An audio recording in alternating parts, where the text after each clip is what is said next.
couple more that may filter in, but we're going to go ahead and get started. If everybody's okay with that, all right, for time? Because we got a lot of great content to go through for y'all today, and I want to keep it, as respectful as your time as possible, but still give you the download of all the good content and get you off on a good start here for the challenge. So, in case you didn't know, exactly what you may or may not have signed up with Sheila. Just to give you a little bit of a history, so I'm Dr. Matt Frahm. I own a couple chiropractic clinics here in the community. We're called Max Health Chiropractic, and Sheila and myself have been talking over the course of the last few months or so, and just similarities in the way that we approach healthcare. And she said, well, the things that you guys teach would just be so valuable for my clinic, as I believe, Dr. Sheila's stuff would be so much of an asset for our patients as well, and have referred people into her for counseling and such. But she said, we can't separate the mind from the body and the spirit. And a lot of times, we can counsel people and help them get up to a certain level in their overall health, but then there's a physical component that still needs to be addressed that may have caused a ceiling to have been reached. So we want to help you be able to break through that ceiling and really look into the overall physical body, and that's really what we're going to be focusing on today. We're going to get into a little bit of the mental aspect, but more on the side of the mindset of approaching the physical aspect. So it really is a lot to do with how to take care of our body. And we're honored to be here today. I actually pulled out a couple scriptural verses that I just wanted to share with you this morning. We believe that God is actually provides all health and healing for us. And if we don't need any help for our body to heal. He's already programmed for our bodies to be able to heal. It just needs no interference. And so if we just look to the systems that He's already designed for our bodies to heal and function on their own, and just look to empower those systems and kind of get ourselves and our modern American lifestyles out of the way, then the body can get back to doing what it's designed and intended to do. So today, myself and Dr. Derek will be here teaching you this morning and engaging you. We hope to inspire you to make some changes for your physical body in hopes that it will help you see an overall fulfilled life and a more abundant life. And, that just reminded me of John 10:10, the verse, the thief comes only to steal, kill, and destroy, but I have come that they may have life and have it to the full. Right? And that's really what we're looking at, is the Zoe life, right? Having life of abundance and life to the full. And that would include having our physical health, our career, our family, having everything be able to function as God would have designed and intended it to do. If you have any doubts about a need for this area, if we just look out in our world today, how many have close family member, friend, relative, coworker that suffers with heart disease or has had a heart attack? Just show of hands. Okay, keep your hands up. How about cancer? Other hand if you need to. Diabetes, you could do a foot if you need to, right? Depression, anxiety, sleeplessness, energy issues, fatigue, and the list goes on and on, right? So these things are impacting all of us, and that's our hope, is to be able to help transform you and show you how to do that. So unfortunately, Hosea 4:6 shows us that our people are destroyed for lack of knowledge. So even outside of a Christian realm or understanding the Bible or biblical things, if we don't have knowledge in specific area, we could still become, still kill and destroy, right? We could still become destroyed in that particular area. So when it comes to our physical bodies, there's a lot of false truths and a lot of myths out there, and we want to help to clear out the smoke screens and really help you move forward with that. So I pray that you will prosper in all things, being in good health, even as your soul prospers. 3 John 1, verse 2. So what does the Bible say about healthcare? If you look at even in Jesus' ministry, Romans 12:2, do not conform to the ways of this world, but be transformed by the renewing of your mind. And so that's really where we're going to start. We're going to start with the mindset and help you to start to understand that. And then I'm just going to skip here to, I just think this is just so powerful. if you look at how Jesus describes his ministry in Luke 7:22, you notice that there's really two parts. There's his teaching and his work. And in Luke 7:22, so he replied to the messengers, "Go back and report to John what you have seen and what you have heard, that the blind receive sight, the lame walk, those who have leprosy are cleansed, the deaf hear, the dead are raised, and the good news is proclaimed." So 5 out of the 6 things that Jesus mentioned himself actually had to do with what aspect? The physical body. Did you catch that? Right? The blind receive sight, the lame walk, those who have leprosy are cleansed, the deaf hear, the dead are raised, and the good news is proclaimed. So did Jesus care about the physical health of people?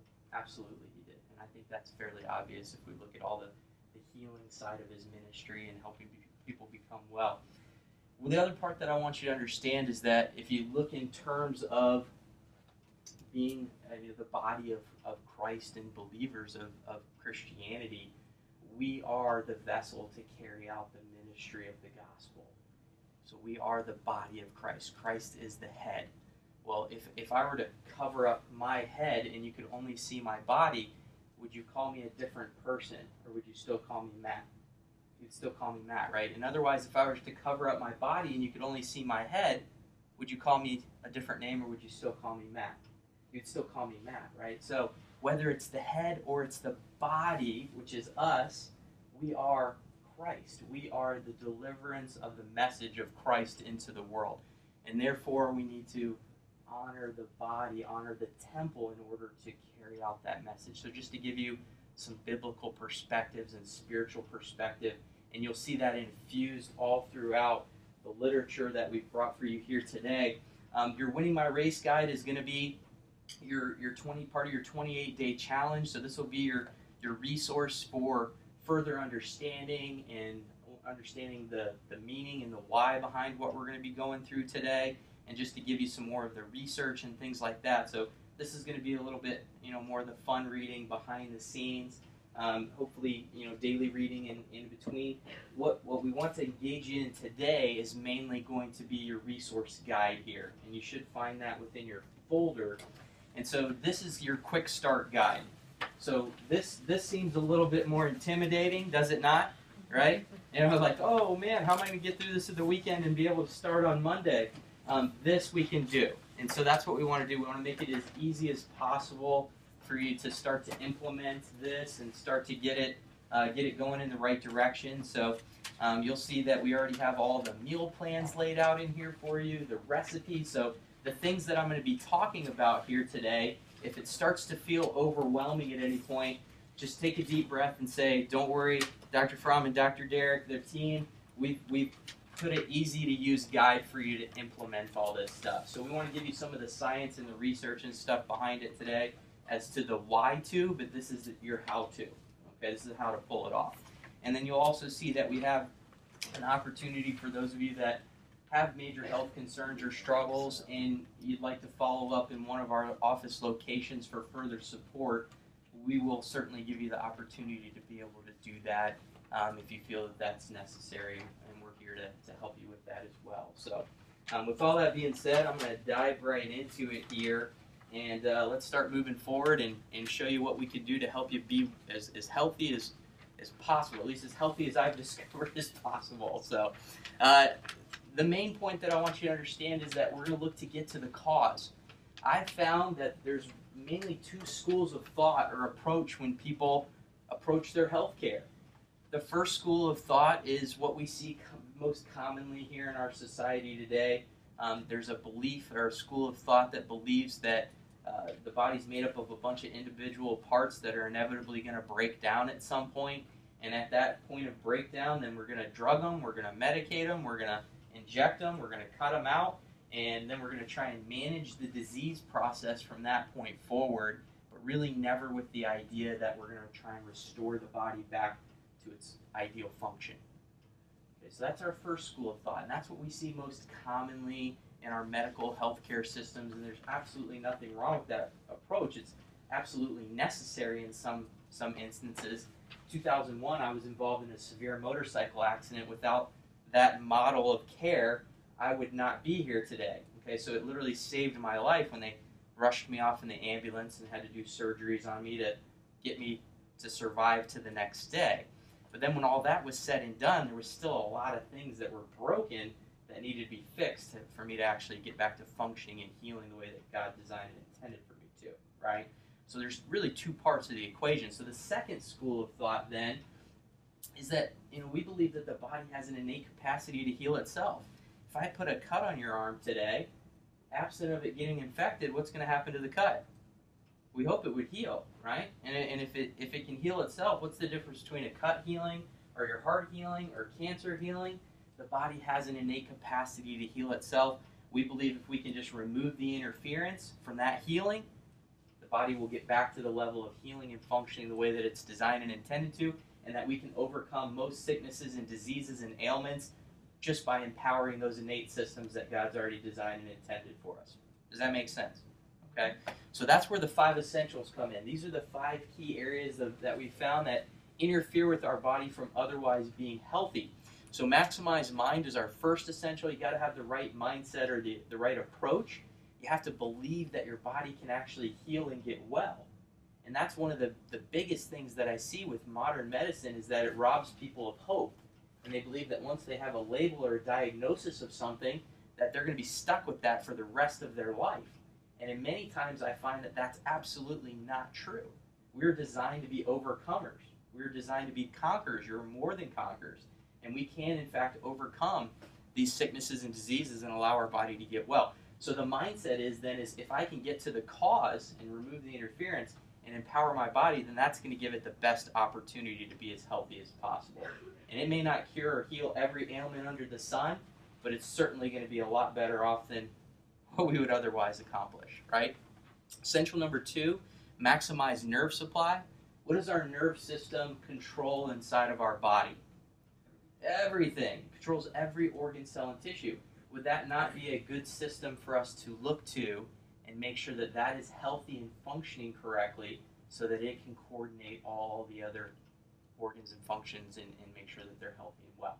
All right, so that's a very principal and fundamental system that really sets our systems apart from most ordinary healthcare systems. Essential number 3, maximize nutrition. I think we all know that nutrition plays an integral role in our health, right? Exercise, which would be essential number 4. I think that would be true as well. Most of us are familiar or aware of that. And then essential number 5, minimizing toxins. Right? Keeping these toxins out of our body. We have so many modern chemicals that we come in contact with daily that sometimes we're not even aware of how they may be affecting our bodies. And so we're going to make you aware of that a little bit more today and how to kind of avoid some of the landmines that are out there and navigate around those so that you don't have to run into any unnecessary sickness or suffering or disease. Okay? So we dive right into a maximized mind. Discipline of a champion. Big why. I think the key concept that I'd like for you to understand here is that unless you have a big enough why, I could tell you all the greatest changes in the world, but if you don't have the reason behind it and the push behind why you're going to do them, right? How many diet books are on the shelf that, hey, that sounded good, we can have the best intentions when we go to approach something, but we all know that change is difficult to make many times, right? Is there anyone in here that loves to make change in life, major? Oh, yeah. Sheila, this whole new clinic thing, right? Yeah, sometimes, more times than not, we see change as a kind of a necessary evil, right? More than embracing it and wrapping it, and giving it an embracing hug and taking it on as part of a challenge. So you have to be anchored into a big enough reason why you're going to make the change, because every time that you're going to have a challenge or a struggle with it, if your reason, if your big why isn't big enough, then what do? You give up, right? Or you quit, or you fall short of your goal or what you would actually like to do. So if you don't mind, go ahead and flip to page 4 here in your resource guide. It actually has a spot for you to go ahead and start to jot down your big why. I like to think of a big why in 3 different terms: God, family, and me. Okay, so think of your big why in those 3 types of tiers, right? Why would God, or why would I do this for God, or bettering my relationship with God, right? Why would I do this, or what kind of family, purpose would this serve? The greater benefit of my family, and then personally for myself. What really under the surface would drive or motivate me to make changes in my physical body, to be healthier, to be more well. And I think it's really important to really process that. So you may not be able to come up with all of that right here on the spot in this moment, but I just want to give you an opportunity to at least jot down those 3 territories and start to process through that. So God, family, and yourself.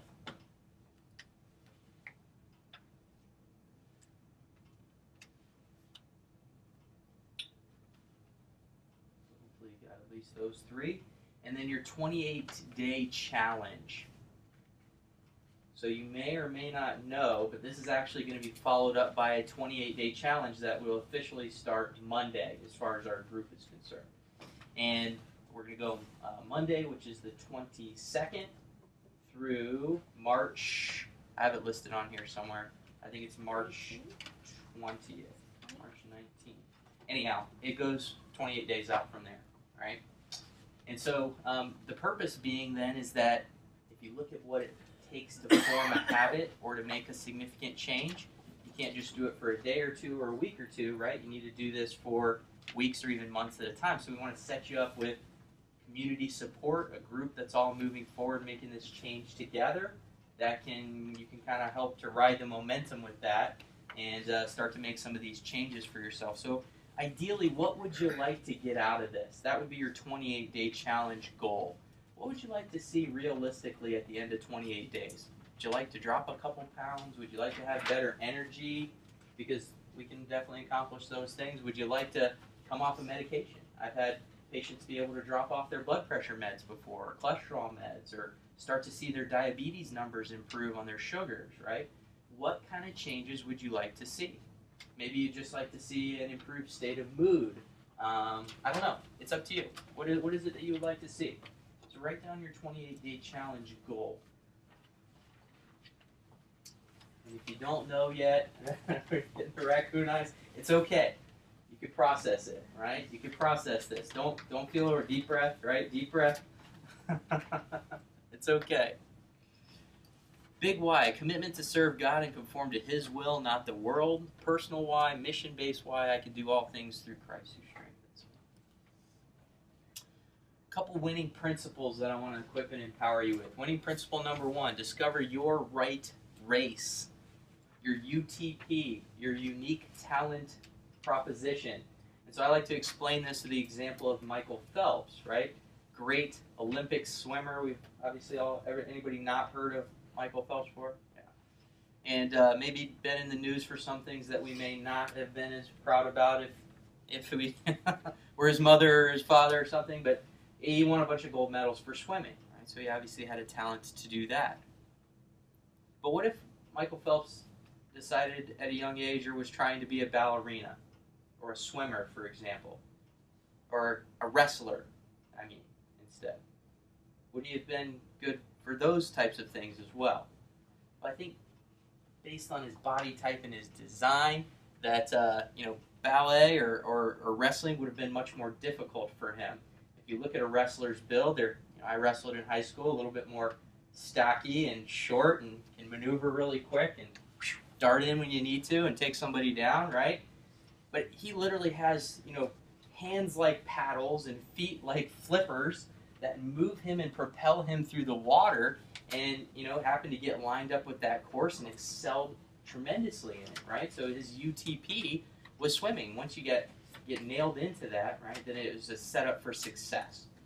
And so what is your UTP? What is your unique talent proposition? What potential do you have to impact the world and help other people and to be able to make a difference in your day-to-day routines?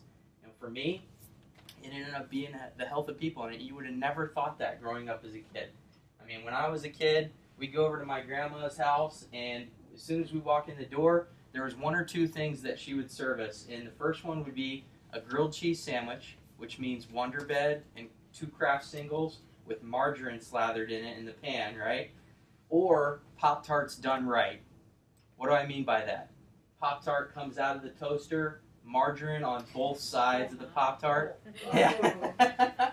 I'm telling you. See, so you see where I had to come from as a child, and unfortunately, those were both my dad's parents have both deceased. They've both passed away from now. My mom's side of the family, both of my grandparents on that side of the family are in their 80s, and they live this lifestyle that I'm going to be teaching you here today. In fact, they drove up from Florida to visit us in Wisconsin. My grandpa, 82 years old, making the 20-plus hour drive up to Wisconsin to come and visit his great-grandchild, right? And so, it's a choice. And they've lived this lifestyle for decades now. But my grandma, as much as I loved her, on my dad's side of the family, she was a smoker, and, she was a nurse, so she took care of people. She served her whole life, but that's pretty laborious on her body. She was lifting people and taking care of them and tucking bed sheets and doing that whole bit the whole time. That was a lot of wear and tear in her body, and she just didn't know. Nobody had ever told her the truth of the way that she needed to take care of herself. And back in her early days, smoking was cool, and it was actually not linked to any disease processes. In fact, if you look back on newspaper ads and stuff, it was actually shown that doctors recommended smoking back in the day. Do you remember that? 4 out of 5 doctors recommend Camel brand cigarettes. It's true. It's actually true. And so, she just didn't know any different. And I just, would love to have my grandma here, but if you don't know what you don't know, then how do you make any changes, right? So what is your UTP? God called me into chiropractic, and that was through my motorcycle accident.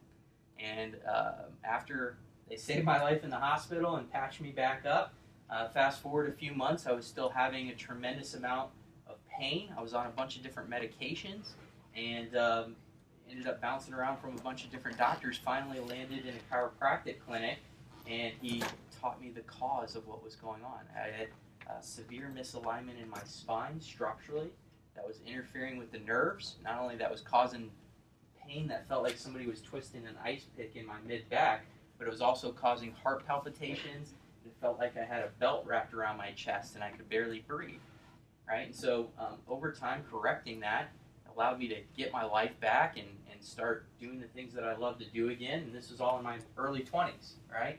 And so that inspired me to go to chiropractic school to help other people. But I really knew that I was called into this, and this was my UTP when my daughter was born. She was born with complications. There was umbilical cord wrapped around her neck 3 times. And as my wife was pushing every time, she would go into transition and start to push.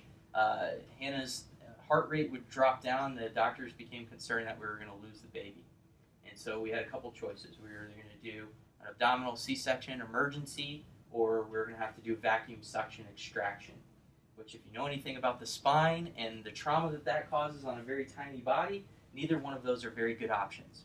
Okay, and so we ended up going with the lesser of 2 evils and did the vacuum extraction. But during that procedure, we physically heard a pop in my daughter's neck as she was being extracted. And she's pulled out of the womb, and she's what's called a gray baby at that moment in time. In other words, she scored a 2 on her APGAR score. She had no color in her body. She wasn't crying. She wasn't opening her eyes. She wasn't making any noises or movements or anything. And so the doctor rang the bells and called the sirens and the signals and got the emergency response team going and the crash cart going. And at that moment, I felt God call on my heart to just go check my daughter's spine, because I remembered the pop, the pop that had happened during the extraction. And sure enough, when I reached into her little cradle, this top bone in her neck, called the atlas, was sticking out the side of her neck. And it was as prominent as the tip of a pencil eraser. I'll never forget it for my entire life. I just felt in there, just like we're trained to do, and I felt this severe misalignment in her neck. And at that moment in time, I knew exactly what I needed to do. And when you're adjusting a baby, it's completely different than an adult. But it was a little tap with the finger, and it slid right back in. And immediately, color started to rush back through her little body. Within 5 minutes, they had her lungs cleared out, because she had also aspirated some of the first bowel movement. So that was clogging her lungs and causing some complications there. But at her 5-minute APGAR score, she had a perfect score. And today, she's 7 years old. Sheila's seen her before. You would never know that she had any trauma whatsoever.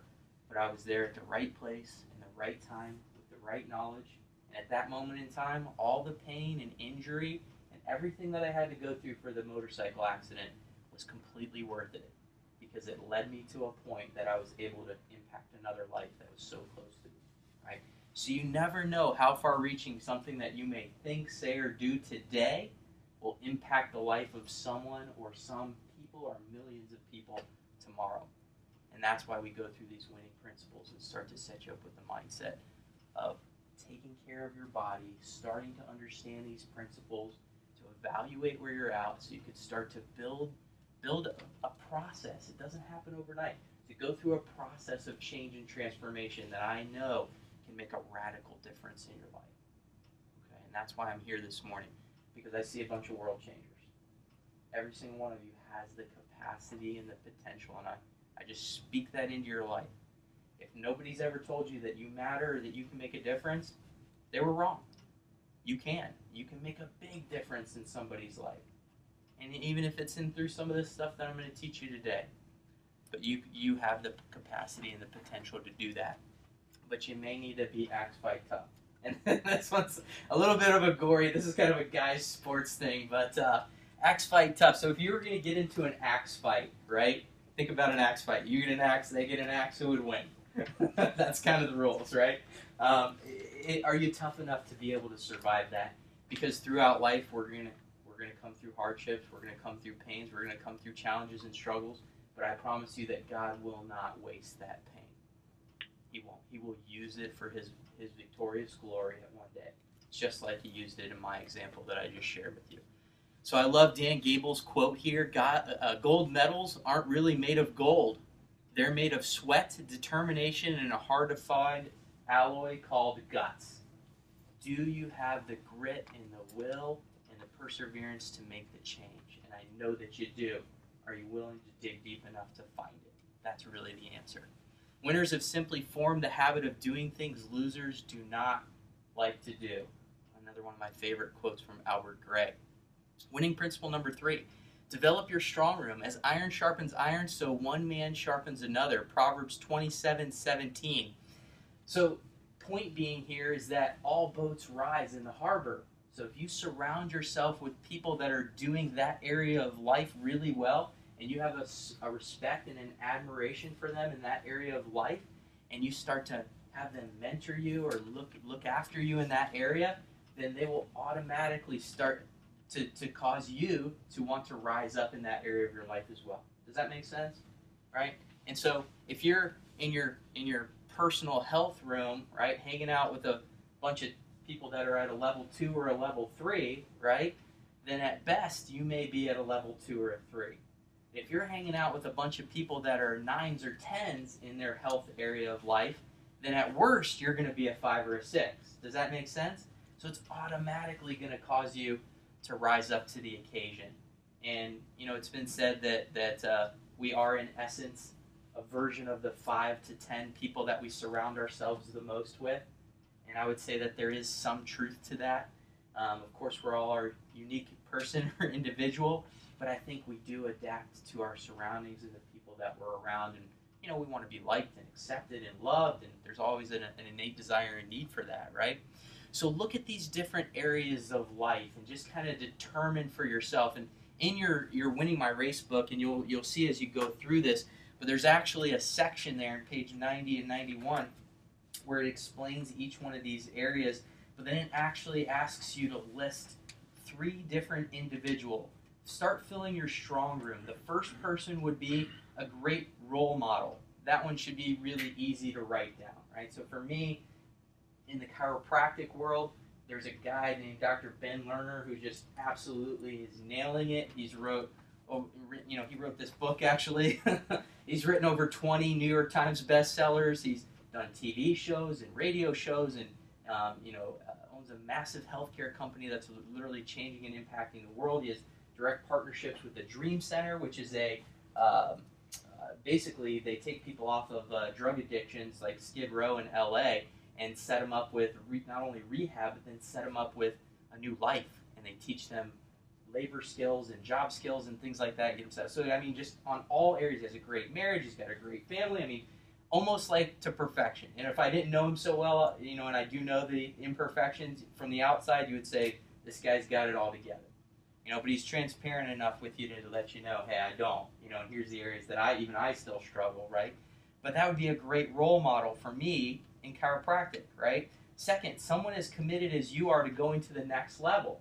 So that'd be somebody like Dr. Derek, right? So me and him, we both want to help to change and transform this community. And, you know, we would both see Dr. Ben as an amazing mentor, and we want to help this community and help our practices and help the people in them be able to get their health better and take it to the next level, right?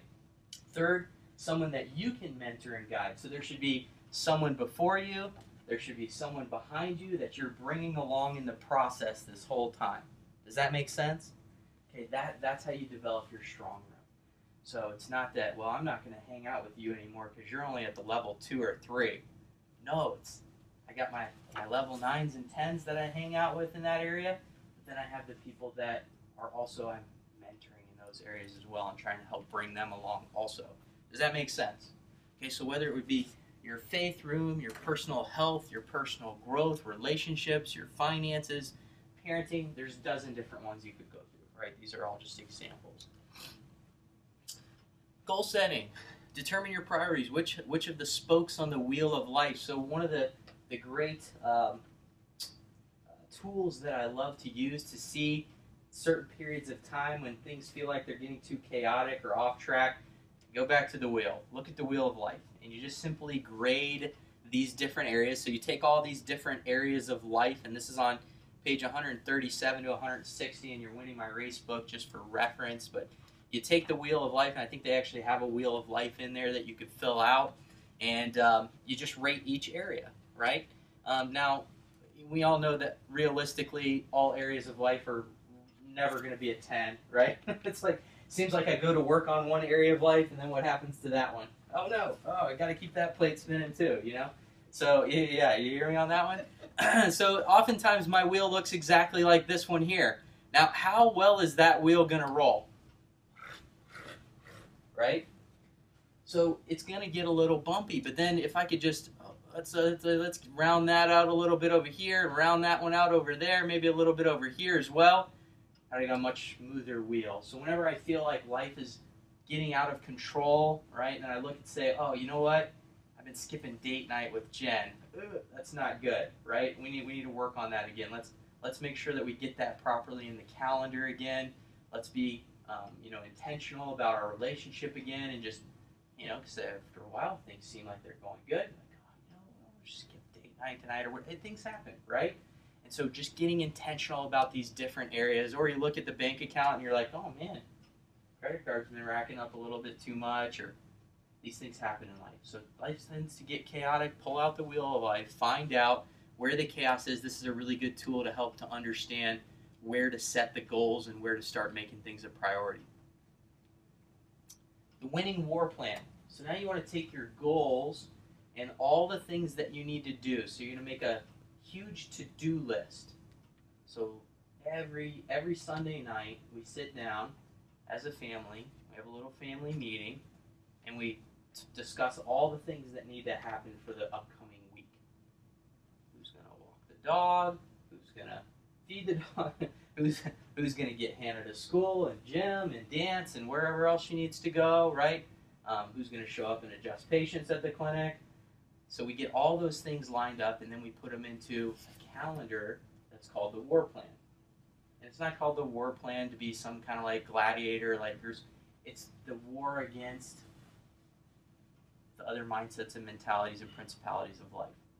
Because how many times have you set a plan in motion, and then all of a sudden all the emergencies and the crises seem to hit as soon as you think you got like a valid plan in place for it? It's happened before. Happens all the time, right? So, oh no, I got my plan, but oh no, my Billy called. He's got a flat tire and he's stuck on 94, right? Who's going to take care of that now, right?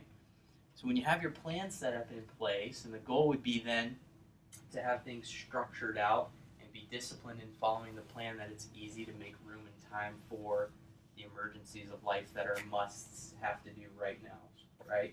But more importantly, to be able to manage those things that are not.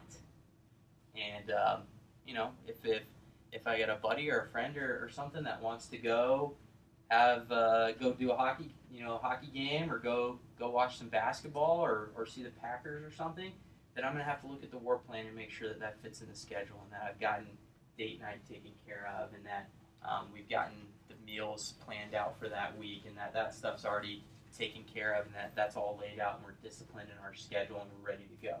And I've carved out the free time to be able to do that. Does that make sense? Right? And as restrictive as that may sound, it's actually extremely freeing. And I want you to understand why that is. And I didn't understand this concept. In fact, this was something that I struggled with for a very long time in my life, because I was very the spontaneous type. Do we have any spontaneous types in here that just kind of like I'll just kind of do that when I feel like doing it, or do this when I feel like doing it? Totally me, right?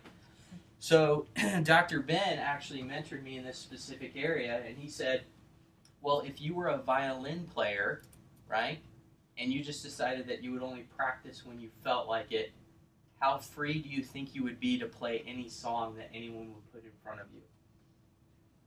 I said, well, I don't know. I guess it would just depend. He said, what would it depend on? Well, experience and how many years and, all that kind of stuff. And he's like, yeah, so what if instead you were the person that said, I'm going to discipline myself and lay it out in my plan, my calendar, that I'm going to play the violin and practice it for 3 hours a day every single day? Who do you think is going to be more likely to be able to play any piece in a book that was laid in front of them? You or that person? I said, that person. He said, so you're telling me that they, because of their willingness to plan and be disciplined with their schedule, that they now have the freedom to play any piece of music that they would like to? Yes. And you would not? Yes. So there's where the freedom comes in. I said, light bulb, right? Light bulb went off. He said, just give it a try. Just give it a try. And so for the next month, we laid out, as a family, we laid out our calendar and our schedule, and guess what we found? We had so much more free time. We didn't even know what to do with ourselves. We had so much more free time. And we were so much more productive. And our business grew, and our relationships grew. And it was almost every area of life, because we were willing to be disciplined with our calendar and with our scheduling, that it gave us the freedom in all these other areas of life. Is that not a valuable lesson, right? So the written to-do list takes it and eliminates memory management. You don't want to have sticky notes all over everywhere, right? The sticky note theory. I used to do that too. All the action steps required to meet your goals written down on those to-do lists. And then the war plan. You convert the to-do list into a fixed schedule in the week. Take what has to be done, give it a specific day, time, and duration to accomplish without worry. So I gave you a sample of what my war plan looks like. Anybody use Google Calendar in here? Know of Google Calendar? So Google has this great scheduling website, or whatever you would call it, where you can actually go in and you can plug things in. The thing that I love about it versus a paper calendar is if you have a lot of consistently the same thing. So I have consistent patient hours from week to week. I have consistent times that I train with my other doctors, consistent times that I work out at the gym. You just plug those things in, and then you just put repeat, and it goes like out into infinity. So then when I sit down and once you have it all set up, when I sit down and do my calendar on Sunday nights, guess how long it takes me? I just have to plan for the things that aren't the normal routine, right? And so it only takes me like 10 to 15 minutes to plug the rest of the stuff in. So it's brilliant. I'm like, oh man, this is awesome, right? So that's what a typical calendar week looks like. And you don't have to fill it out that much if you don't want to. It's just, I prefer to help as many people as I can, right? So success stories, and the bottom line is that this stuff really does work. This is Gigi here. This is also Gigi a time period later. We did a Winning My Race program at her church. And she came into the clinic as a result of that. And she started the 28-day challenge, and she started the chiropractic care, and she started the nutrition plan. She started to make these changes that we're going to lay in detail out for you. And she had a couple goals. She wanted to come off of her medications. She wanted to lose the weight. She wanted to see her energy increase. Why? Because Gigi is a evangelist. Couldn't think of that word right away.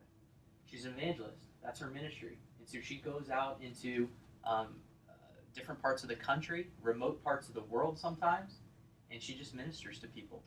And she talks to people that are drug addicts and prostitutes on the street. She talks to people that are getting high at a concert, and she talks to people that are in all walks in different types of life. And she just goes and she just ministers to people.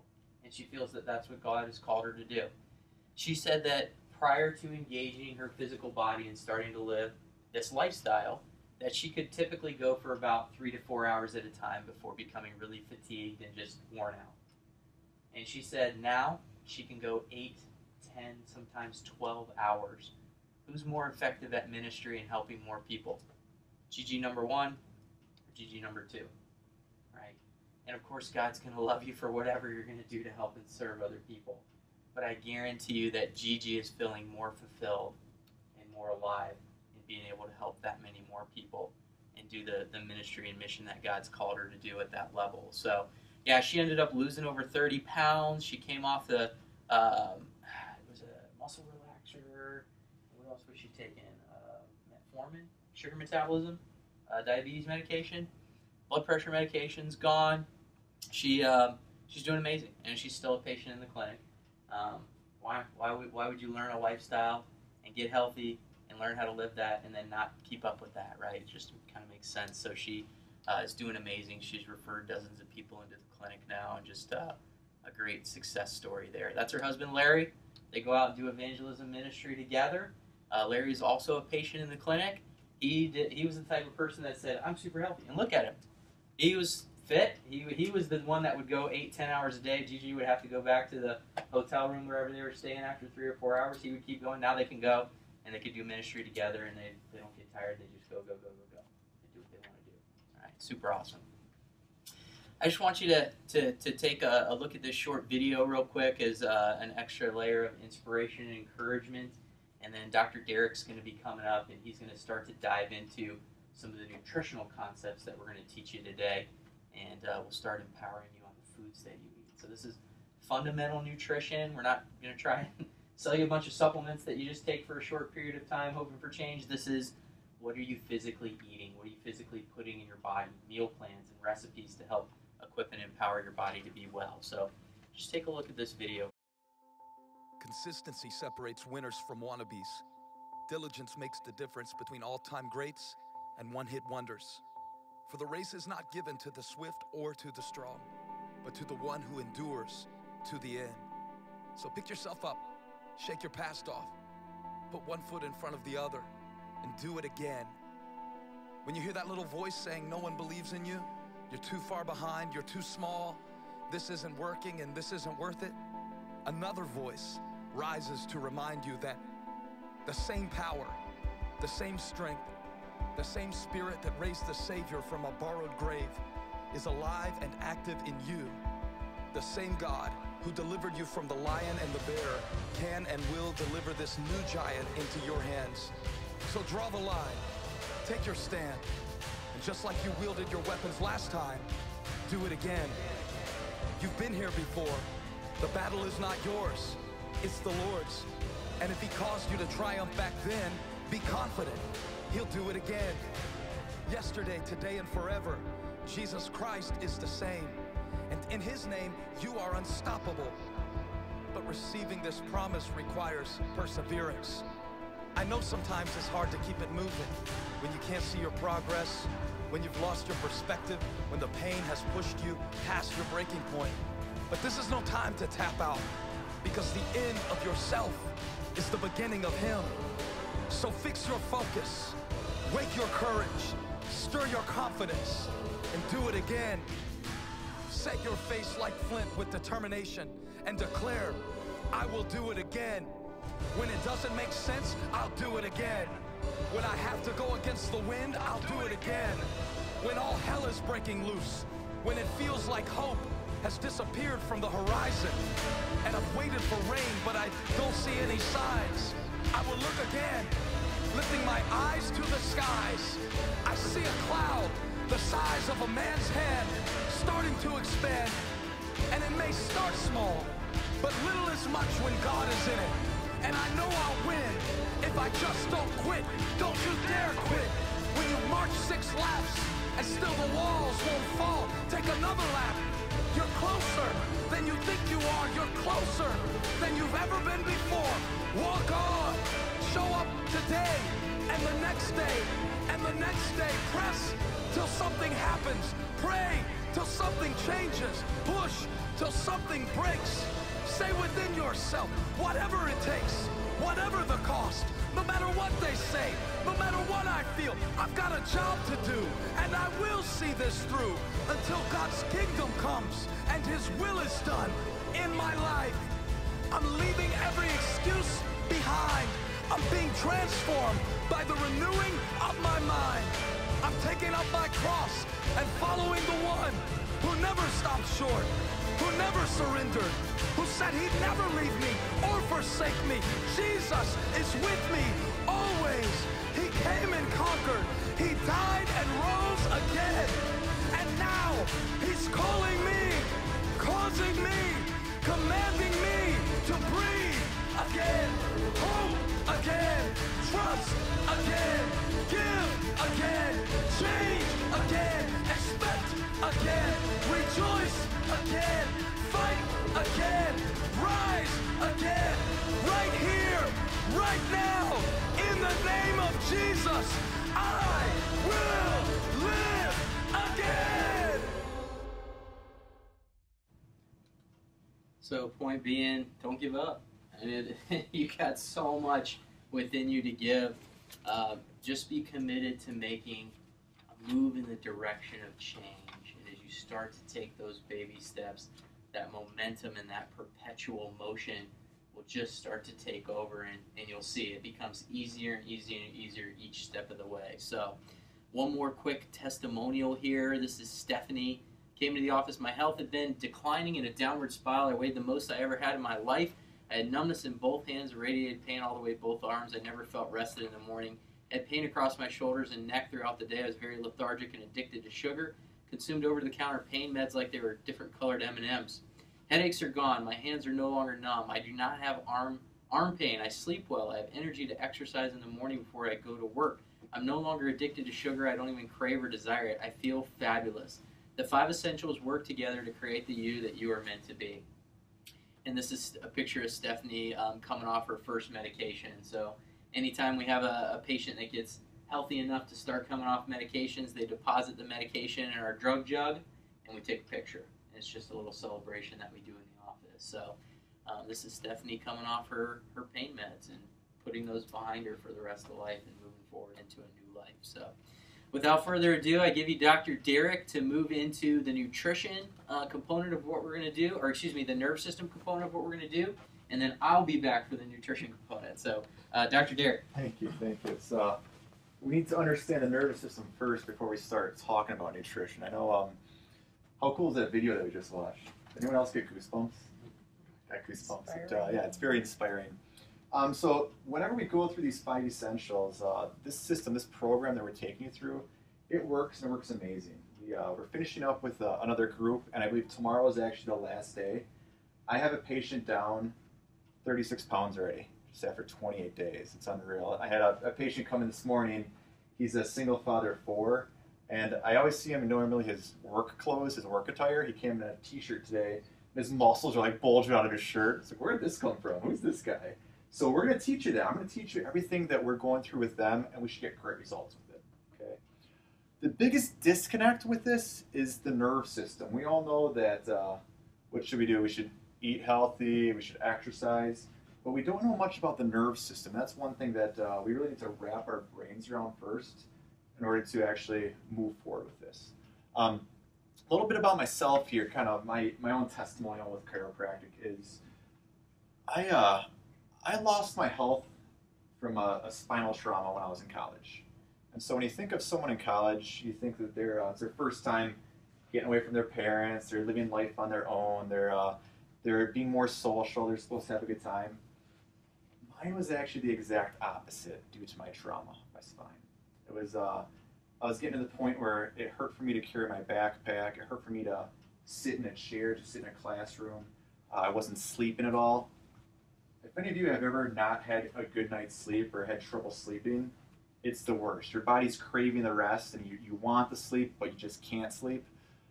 So I was getting getting real down in the dumps, wasn't socializing with people, was just being very where I did not want to be, not what I was expecting of my college experience. And so this actually occurred when I was participating in athletics at the University of Wisconsin. So I had some perks with that because we had our own doctors, and those doctors were some of the top doctors in the state. So I had my own medical doctor, my own physical therapist, my own athletic trainer. And I was working with these doctors for about 2 months, and what am I on? I'm taking Celebrex, I'm taking about 18 ibuprofen a day. I discovered that when you start to chew ibuprofen, it gets in your system faster and starts to work faster. Not fun, not tough. One of the worst things to actually taste is trying to chew ibuprofen just so it can help you. But I realized that I wasn't getting healthier, I was actually getting sicker. I kept moving in the wrong direction. And so finally, someone told me, go see the chiropractor. I'm thinking, I grew up very medically minded. I never saw a chiropractor before, so I'm 20 at the time. So I actually started 20 years too late seeing a chiropractor. I should have been seeing him in the first place, but I saw a chiropractor for the very first time, and he evaluated my spine. He evaluated my whole body.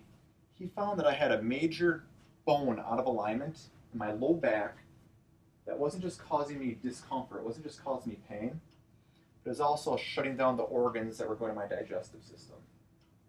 So when he told me this, a big light bulb went off in my head because I never told the chiropractor that I had digestive issues, that I was constipated for the previous 8 days. So I'm kind of thinking, what's going on here? What does this guy know? What's the catch? So he did his first treatment with me. He adjusted me. I felt some relief, still had pain. But I remember as I was leaving there, within a half an hour of my first adjustment, I found myself running for a bathroom, trying to get to a bathroom because all that constipation, 8 days worth, wanted to come out at the same time. I almost wish that someone was videotaping it because my back was hurting. I'm trying to trek across campus, getting to finding a bathroom. But really, in order to explain exactly how the nervous system works, we need to talk about our health. Okay, we know that health is the most important thing that we have.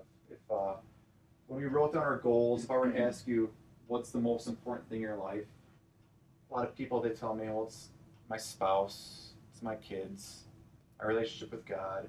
I have a patient who has lots of dogs and just loves dogs. Her dogs are the greatest thing, the most important thing in her life.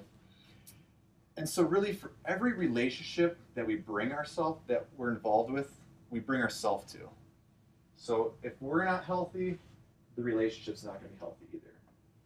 We treat lots of moms in our office. When we think of moms, I like to call them super moms. It seems like mom's in charge of the whole family. She makes sure that the kids are all healthy.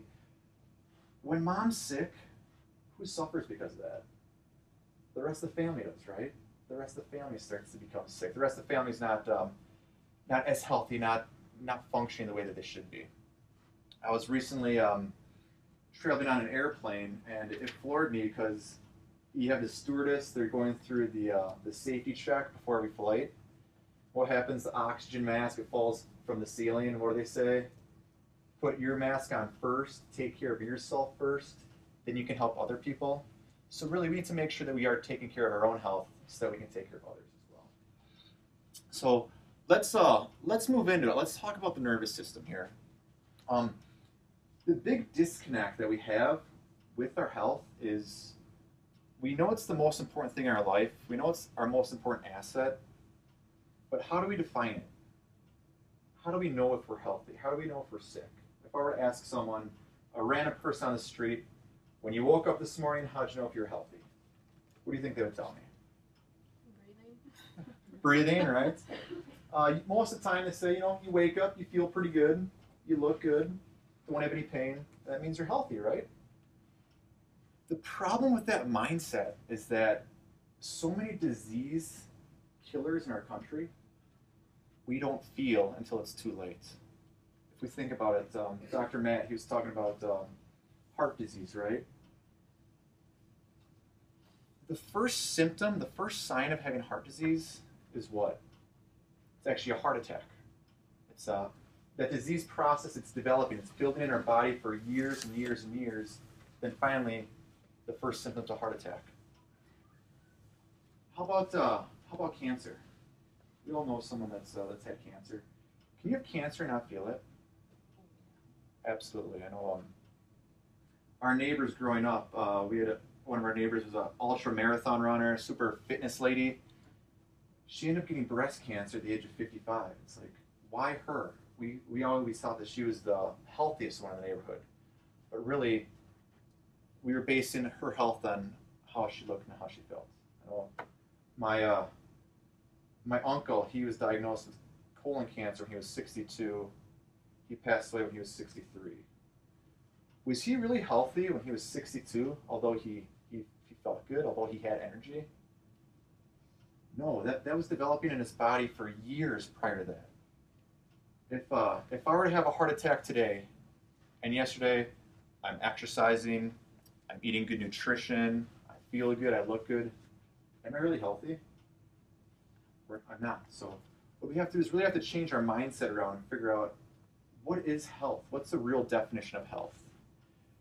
And according to the World Health Organization, when we look at the real definition of health, it has nothing to do with pain. It has nothing to do with symptoms. It's actually the body healing and functioning at 100%. So health is actually 100% function of the body. It's not merely just the absence of sickness or disease, but everything's working correctly. So my question is that if we know that health is the body functioning and healing at 100%, what controls all the function of the body? What controls everything in the body? What's the one organ in the body that controls every other organ? Who knows it? It's your brain. That's right. Your brain controls everything in the body.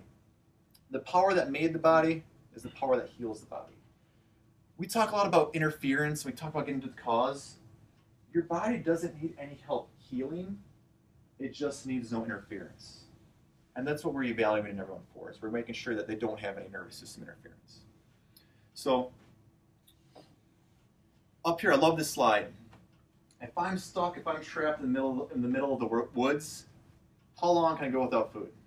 A month, right? How long can I go without water? Say a couple days. How long can I go without air? A couple minutes. But if someone comes in and they snip my spinal cord, how long can I go? Instantly, right? All the life, all the health, all the healing, it's up here in the brain. The brain controls everything in the body. Right now, for you to interpret and understand what I'm saying, for your heart to beat, for your lungs to breathe, for you to digest breakfast, for if you have a cut on your leg, for that cut to heal, that information has to start up in the brain. It has to travel down the spinal cord, out those nerves, to every single cell, tissue, and organ at 100% without any interference. Can we see this nerve right here going to the heart? If I take a scissors and I snip that nerve, what's going to happen to your heart? It's going to stop working, right? The brain, the power, the life can't get to where it needs to go. The heart's going to die. Let's scale that back. If I take my fingers and I pinch that nerve, I put 50% pressure on that nerve going to the heart, is the heart going to get healthier or sicker? It's going to get sicker. What happens to the heart when it gets too sick? It starts to build disease. It starts to break down. It starts to die. My question is, what does that feel like? Remember, only 10% of the nerves in our body actually do transmit pain. So that means that our body might not be functioning correctly. We might have 90% of degeneration, of disease building in the body, and we might not even know it because there's no signs or no symptoms. If I have pressure on this nerve going to the heart, and it's causing your heart not to work correctly, let's say that it gives you high blood pressure, and I give you a blood pressure medication, is the problem actually corrected? No, it's still there, isn't it? We're just masking the symptom. How about the thyroid? For those of you who don't know, the thyroid is located right here, the very front of your neck. The job of your thyroid is it helps with metabolism, helps regulate hormones, helps many functions of the body are due to the thyroid. If I come in there and I snip the thyroid, we cut the nerve that goes to the thyroid, what's going to happen to the thyroid? It's not going to work, right? If I take a clothespin and we put that right in the nerve going to the thyroid, and it's pinching the nerve to the thyroid, what's going to happen to it? It's going to get healthier or sicker? It's going to get sicker. What does it feel like? I don't know. We might have some hormone imbalances. Whenever I see someone with thyroid issues, this is typically the person who's been trying to lose weight. They try different diets, they try different workout routines, but the weight really never actually comes off because this organ is not working correctly. If I give you a thyroid medication, is the problem taken care of? Absolutely not. We have to remove the interference. We have to make sure that the thyroid is functioning correctly. We want to get your body functioning correctly because you have the health in your body, your brain. The brain that controls everything in the body heals everything in the body. As chiropractors, our job, we look at the spine. We need to evaluate you for different levels of interference. If we have interference in the spine, that's going to put pressure on different organ systems throughout our body. So we all have a spine, right? What's the whole purpose of the spine? What does the spine do? The spine, it's thick bones. It surrounds or protects the whole nervous system, the spinal cord, and we have that thick skull which surrounds and protects our brain, right? We think that our heart and our lungs, they're very important. We think that they're protected with our ribs and our whole chest cavity. Our ribs are actually very flimsy and weak compared to the hard bone that surrounds and protects our spine. When our spine, when it's in the correct position, when it's lined up correctly, the way that it should, your body can function at 100%. We have all the life, all the health, all the healing. It's working normally. When the spine shifts out of its correct alignment, it puts pressure on the nerves. A big word that we use as chiropractors for that is actually a subluxation. It pinches off the nerves and it prevents your body from functioning correctly. Depending upon where the subluxations are in the body, it can cause different problems. It can cause different symptoms. Now, the nerves here, the nerves that come out of the neck, those are the nerves that are going to your eyes, your ears, your nose, your throat, your sinuses, your thyroid, all the muscles that go in your arms and your hands. The nerves that come out of your mid-back, that goes to the heart, the lungs, the digestive system. The nerves that come out of the low back, that's going to the bowel, the bladder, the reproductive organs, all the muscles that run down the legs and the feet. Actually, funny story that just reminded me of is I used to practice in a small town up north called Nakusa, Wisconsin, for anyone who knows where that is. And there was a young couple. They had been married for about 2.5 years, and they were trying to start their family. They were trying to conceive a child. So they tried a bunch of different infertility, different procedures, and nothing was giving them any success. So someone out of the blue told them that chiropractic can help with problems with infertility. What we did is we actually evaluated the female, and we found that she had nerves out of alignment in her low back that were going to her reproductive organs, and bones out of alignment pinching off the nerves that were going to the thyroid. Her name was Emily. We treated Emily for I think it was about 4 months. And one day, I remember her and her husband Joe, they come holding hands, walking in the office with a big grin on their face. I'm wondering what's going on here. And Joe gives me a big high five. Emily gives me a big hug. And she got pregnant. She was able to conceive a child. Now, in a small town, everyone seems to know everyone's business, and it seems like everyone's related to everyone also. Emily was so excited, she goes around telling the whole town, Dr. Derek got me pregnant.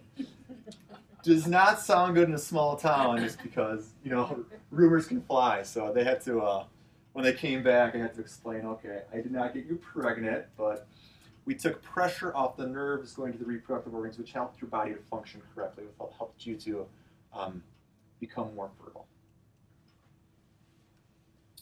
All right. When we're evaluating the spine, we need to make sure that the spine's lined up correctly. A big measure that we're using is we're looking at the different curves of the spine. We're supposed to have specific curves to the spine when we look at it from the side. Think of it as being like a shock absorbers, like springs in your mattress or shocks in your car. When we have the correct curve, life can flow from the brain, down the spinal cord, out those nerves uninterrupted. You're going to be healthy. Your body's going to function the way that it's supposed to function. When we lose the curve right here, what happens is the spinal cord gets stretched and straightened out. Right up here, this is the brainstem. This area is getting choked out. It's like, I like to think of it as a banana. A banana has a nice curve.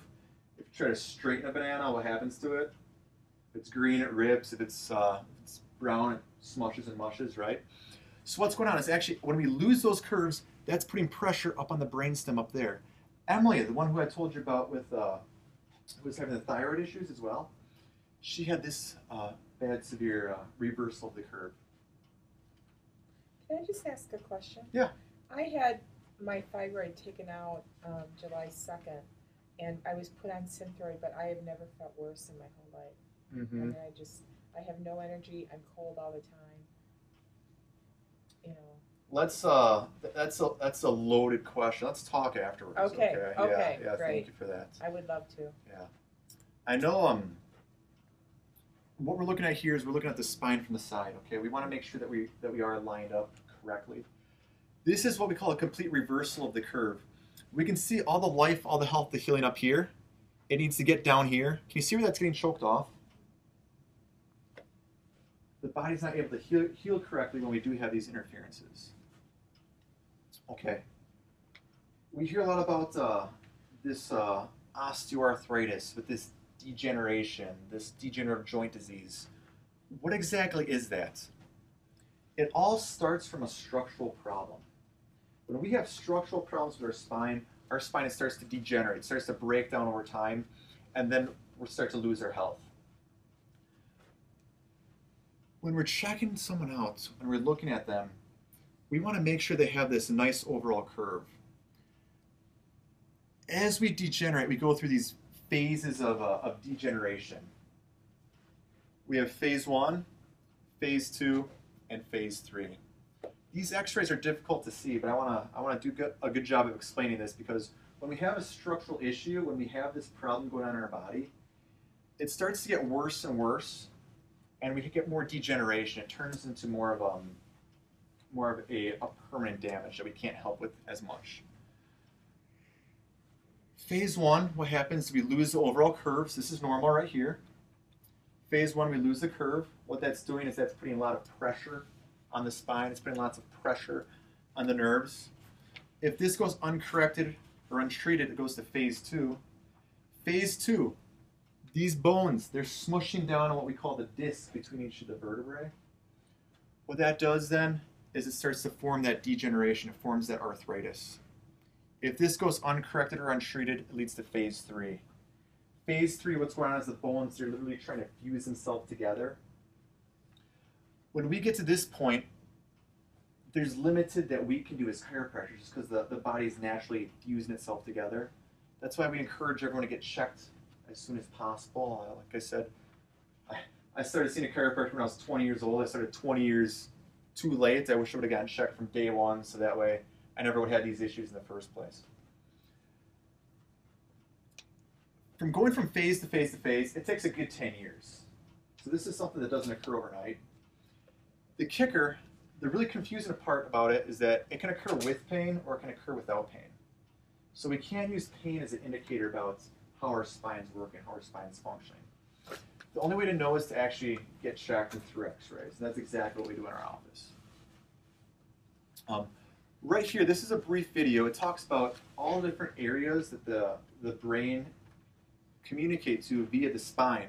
So we're going to notice that areas in the neck are going to be more towards the upper half of the body. The areas in the low back are going to be more towards the lower half of the body. Let's check it out. Cervical spine, it can lead to headaches, migraines, lowered immune system, sinus troubles, hay fever, abnormal sleep patterns, eczema, hearing loss, tonsillitis, chronic cough, croup, pins and needles into the arms and hands. In the thoracic spine, asthma, functional heart problems, bronchitis, influenza, gallbladder troubles, liver conditions, blood pressure problems, indigestion, heartburn, gastritis, lowered immunity, allergies, kidney troubles, chronic tiredness. In the lower back, constipation, menstrual problems, bedwetting, knee problems, sciatica, backache, poor circulation, swollen ankles, weakness into legs and cramping. Wow, I'm out of breath. And that's naming only a few. Unreal, isn't it? No one's probably told you how a neck problem or a bad back problem, how it can have a large effect on the heart and the lungs.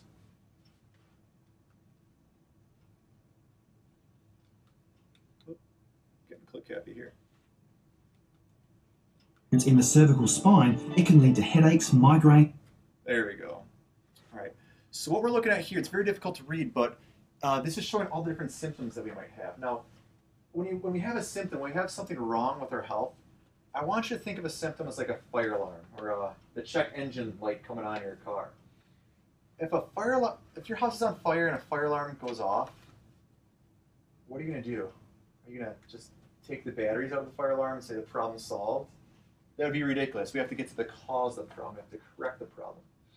If you're driving down the road and your check engine light, it's flashing, it's telling you to pull over, and you take a piece of duct tape and put it over the check engine light, is the problem really taken care of? Absolutely not.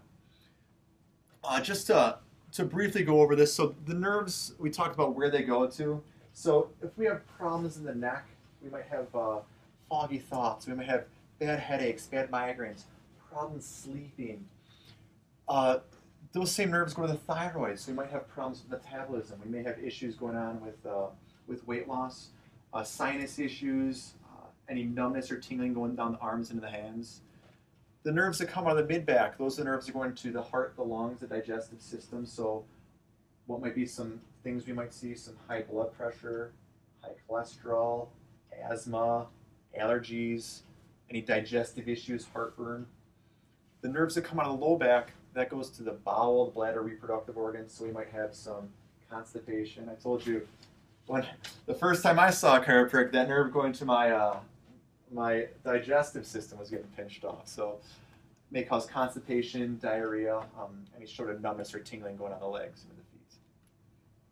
Okay, so what's more research is coming out with chiropractic here, and one of my favorite research studies is this one right here.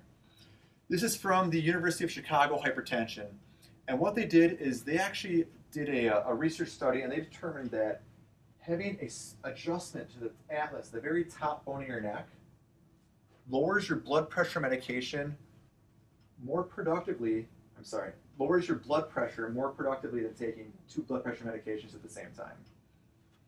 So this atlas, this very top bone in the neck, I call it the Superman bone. But if you remember Superman, what happened? What happened to Christopher Reeve? What happened to Superman?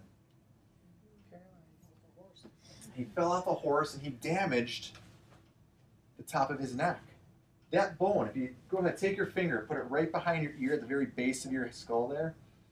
So that's the brainstem. That's the area that conducts everything throughout the spine. So that's actually the area that's connecting the brain to the rest of the spine. You guys can put your hands down too. When that bone was out of alignment, what did that do to Christopher Reeve? Well, he was paralyzed, right? He was a quadriplegic, a paraplegic. He needed a pacemaker in order for his heart to beat because his heart wasn't working correctly. He had a respirator for his lungs. He actually hired physical therapists to come in and massage his colon so that he could go to the bathroom. When the doctors examined him, they didn't find that he landed on his colon or he landed on his heart or he landed on his lungs. The only damage that they found was up here, that very top bone. When that bone's out of alignment, it shuts down all the life, the health, the healing from the spine to where it needs to go. All right. So this was a patient that we saw. This was Bailey. The x-ray on the left is her first x-ray. The x-ray on her right is her second x-ray. You see how there's an S-curve in the x-ray on the left? We call that a scoliosis, okay? We all know scoliosis is bad, right? I'm pretty sure everyone would agree with me on that. This scoliosis right here, research shows that when we have that scoliosis, that it can take up to 14 years off our life expectancy. Bailey, she was about to go through surgery. She was going to have her spine cut open. She was going to have rods placed into her spine to help with the scoliosis. She obviously didn't want to do that. She came into our office, and this is what she looked like after we got done correcting her. How many treatments? For Bailey here, I think this was her 6-month x-ray. I'm not positive on that. But obviously, she's been like this her whole life. It's going to take some time to correct it. But would you say that 6 months of chiropractic care is better than spinal surgery? Mm-hmm. Absolutely. I think spinal surgery, it's about 80 grand and only 36% successful. We treat a lot of patients who come to our office because they've had spinal surgery and it seems like the pain, the problems are still there. All right. How do we know if we have spinal interference? How do we know if we have issues with our nervous system? When patients come to our office, what we do is we do a thorough check with them. The first thing that we do is we take a posture check. Okay, so this is a digital posture examination right here. Essentially what we're doing is we're taking a picture of them and we're looking to see how good their posture is. When we look at the posture, this green line right here, that should be going straight up and down, cut like a straight line right through the body. We can see how the patient's favoring the left side, can't we?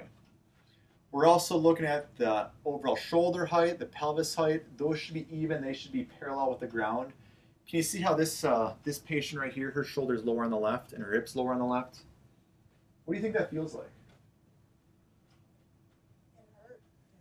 She actually had no pain. She came in, she just wanted to do a wellness check just to make sure that she was healthy. She had no pain at all.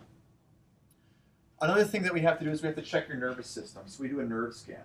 With the nerve scan, what we do is we run that down from the very base of your spine all the way up to your neck. It's going to show us if we have any pressure on the nervous system, if any of the nerves are getting pinched off. And finally, what we do is we take x-rays. So the x-rays, I like to think of x-rays as being like we're reading your diary. We get to see every fall that you've had, every trauma, every repetitive motion, every bad posture, everything bad that we've done over the years, and your x-rays reveal that to us. How do you think we get these misalignments? How do you think we get these subluxations? Life, right? Essentially, yeah. Actually, the most common way that we get them is through the birth process. Birth, it's very traumatic. Dr. Matt, he shared his story about Hannah. The most common bone to actually break in the body is actually the collarbone due to birth itself. So there's lots of twisting, lots of torque that's involved in the birth process. 80% of children are born with these subluxations, are born with these problems. It's so much easier for us to correct them when they're younger rather than when they come in and degeneration sets in as time goes on and they get older. But we're actually seeing more and more problems with the neck nowadays. Reason why is what's more popular? What are we doing now that we weren't doing? Yeah. 100 years ago, our ancestors weren't on the computers much. They weren't texting. Everyone's got a phone. We all have our head down. We're looking at the phone. We're sitting in front of a computer. We have the head out in front of us. I feel like there's would you say there's a lot more stress nowadays? Right? Have you ever seen a cat when a cat gets stressed out? It arches its back up and the hairs on its back starts to stand up. When we get stressed out, we tend to carry a lot in our shoulders, the base of the neck, or upper back. All those muscles, they're attaching to the spine. If those muscles are getting real tight, that's pulling those bones out of alignment. So we need to make sure that we are functioning, that we are healing correctly. Now, we are going to give you the opportunity to come in and get evaluated in our office. When we do that evaluation, we'll be looking at the posture check, we'll be doing the nerve scan, we'll be doing x-rays as well. I know we do have a special set up with Sheila for the rest of the month of February here, where we'll go through the consultation, we'll go through an x-ray with you. We'll do the posture check, go through the first adjustment, and then see how your body actually does respond to treatment, and over there put together some recommendations to get you well. Dr. Matt, he's going to be talking about that more. We can have you eat the healthiest foods. We can have you exercising all day, every day. But if we're lacking this nervous system problem, if we have this spinal interference, we're never going to be 100% healthy that we could be. So what we'll do is I'm going to bring Dr. Matt back in, and we're going to go through some nutrition, and then we'll get into some fun fitness stuff with you. Yes, and we're going to push straight through. I mean, obviously we're alternating, so we get a break. If any of you need a break or need some time to use your restroom or grab a drink or whatever, just peel on out. It is not going to bother any one of us at all. So if you need to do that, then absolutely please take advantage of that. Yes. Thank you, sir, for leading the example. Just to do exactly that. If you need to go, just go. We're going to start diving into the nutrition component of this. And boy, when I graduated school, I would have never thought that nutrition would have been as contentious of a topic that it can potentially be. And what I found is that people are really adamant that the food that they eat is healthy for their body, and they sometimes don't want to hear anything different. So again, we get into the mindset principles of it. There's a lot of science and research behind the nutritional concepts that we teach, and basically what we've boiled it down to is finding out what physiologically helps your cell function at the best possible capacity. Because we know that if we're working on the cellular level, and if we can keep the cell healthy and functioning correctly, then ultimately that's going to lead to healthy organs, it's going to lead to healthy hormonal systems and healthy communication, healthy neurotransmitter production. It's going to create an overall healthy functioning body. And so the nutritional component of what we teach, a lot of it flies in the face of what we've modern nutrition and what we've been taught recently. I just got this short video here. It's about 60 seconds long, but it explains a lot of where some of these false pretenses when it comes to nutrition, kind of where they stem from. So just take a look here at this quick historical lesson on our nutrition. If you could pack all of human history into 1 year, we've only been farming and eating grain since about yesterday, which is when we became shorter and fatter. We only started consuming processed vegetable oils about 10 minutes ago, which is when heart disease became our #1 killer. So after examining all this human history, the experts came to the obvious conclusion. We need to eat a lot more of these. And so they convinced us that human health depends on foods we didn't eat for more than 99% of our entire existence. How did this happen?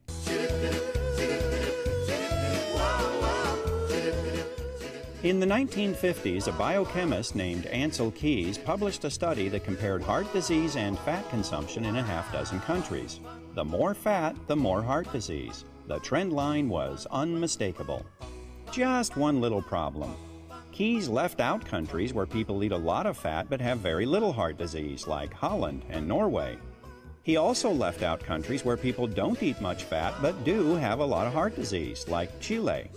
In fact, Keys had reliable data from 22 countries, and the results were all over the place. But you can't make a big splash in the scientific community with a trend line that looks like this. So Keys did what any dedicated researcher would do. He threw out the data that didn't fit and published his results. His punishment for this bit of scientific chicanery was to get his picture on the cover of Time magazine. Keys became known as the father of the lipid hypothesis, which says that eating saturated fat raises the cholesterol in your blood, and high cholesterol in your blood clogs your arteries and causes heart disease. The hypothesis that when you eat high fat, that produces high cholesterol, and the cholesterol produces heart disease, is wrong in every one of those links. This whole idea that dietary fat causes cholesterol problems is sort of a myth. The whole idea that cholesterol problems lead to heart disease is a myth. The theory is completely and totally wrong. It was a theory that was made out of whole cloth and then pushed. The term artery clogging saturated fat, it's as though it's all one word. It's become part of the zeitgeist. Everybody knows saturated fat is bad for you, but when you get back and you start looking at the medical literature and you root back through to find out where this whole idea came from, it's bogus. So what works and what doesn't work then when it comes to nutrition? Doing Pop-Tarts right does not work, by the way. So Pop-Tart, margarine on both sides, that's still no good. So yeah, one of the big myth busters that I like to go through, one of the kind of the lies that we've been led to believe is that cholesterol causes heart disease. And the reality is that that's not true at all. The science and the evidence does not support that. In fact, if you go to some of the main pharmaceutical drugs that lower cholesterol, like Crestor, for example, right on the website it says taking Crestor does not reduce your risk of a heart attack or a stroke. That may be eye-opening to a lot of people, but those medications or reducing cholesterol has never been shown to actually perpetuate a healthier cardiovascular system and actually allow your body to heal. The truth of the matter is that we know through science and through what the literature has shown us that inflammation is the true cause of not only heart disease, but over 300 different disease processes inside of the body. And so really the goal then becomes, in a nutritional perspective, and even from a lifestyle management perspective, if we can tame and control inflammation, then we're getting ourselves well ahead of the game of the disease process. And so it's absolutely critical for us to understand that. So more people actually have heart attacks with normal cholesterol than elevated cholesterol. That came out of a scientific study right out of the New England Journal of Medicine. And so I'm actually doing a workshop on Monday, Tuesday, and Wednesday of this upcoming week called Heart Smart, the Cholesterol Myth. And we're actually going to be talking about this in a lot of detail. So if this is a topic where you have a need or a struggle in, or want to know more information, then we can dive a lot more into that, or you can follow up and go to my YouTube channel and watch that presentation a couple weeks down the road when we get that posted up there. But point being, nutritionally speaking, the goal, the metric that we're measuring is inflammation. And if we can quiet inflammation, then that goes a long way towards allowing the body to function nutritionally the way that it's designed and intended to. Keeps the hormonal systems and the neurotransmitters and the metabolism functioning the way that it's supposed to. And one critical component of that is absolutely fat. So I'm going to get into that and show you what that looks like. Just as an example of the whole cardiovascular disease issue, though, relationship of inflammation being the cause of that. So what causes inflammation then? That would be our next question. We're truly trying to get to the cause, and especially when we're setting up a nutritional protocol, what do we need to look at nutritionally that causes inflammation? Sugar, damaging fats, and toxins. Now, there's healthy fats as well, so I want you to know the difference between, that's why we label these ones damaging fats, and we'll get into that a little bit more as to what that means. But when you look at cardiovascular disease specifically, when our arteries are healthy, see the nice lighter pink section there in the middle? That's called the lumen of the vessel. That's the tunnel or the channel that all the blood and the nutrients flow through to get to the cells and keep them healthy, right? So what happens is when our blood vessel becomes inflamed, cholesterol actually comes and tries to heal that inflamed, damaged area of the vessel. It's actually a healing molecule. It's a helper. So unfortunately, cholesterol has gotten the bad name and it's been vilified, but it's really not the problem. It's not the main cause of heart disease. And where that theory came from is you just heard from Dr. Keyes and his science that he did, but then also the other connection was every time they would autopsy people that had died from a heart or a cardiovascular event, then they would see that they had cholesterol in the arteries. And so they became, like a coincidental link. The problem with that theory, though, is very true if your house was on fire. We want the fire department to come and put the fire out, right? But if somebody in the community said, hey, every time there's a fire in a house, the fire department shows up, the fire department they must be causing those house fires. That's the same kind of correlational issue with cholesterol. It's just not true, right? And so obviously we see how insane that sounds when we link it up to the metaphor with the fire department. But cholesterol is not the cause of heart disease. So I can't stress that component enough. So sugar, we'll get into what that means. Damaged fats and toxins. You can see what happens there to the tunnel of the vessel, what's called the lumen. When the vessel becomes inflamed, see how restricted that gets? Now, if you have to push the same amount of fluid through a tube this big or this big, what's that going to do to the pressure inside of that? Okay, so high blood pressure stems from this. That causes damage along the vessel lining, which then that's like scarring that's occurring. Those are like if I was to take an open fillet knife and just start chopping the inside of the vessel like that, right? Those are open wounds, and cholesterol comes in and tries to heal and repair those open wounds, and it does. But what happens when you have an open wound on your arm that has to heal and repair? It fills in with scar tissue. Now, is it the same smooth, pliable type of skin or tissue as it was originally?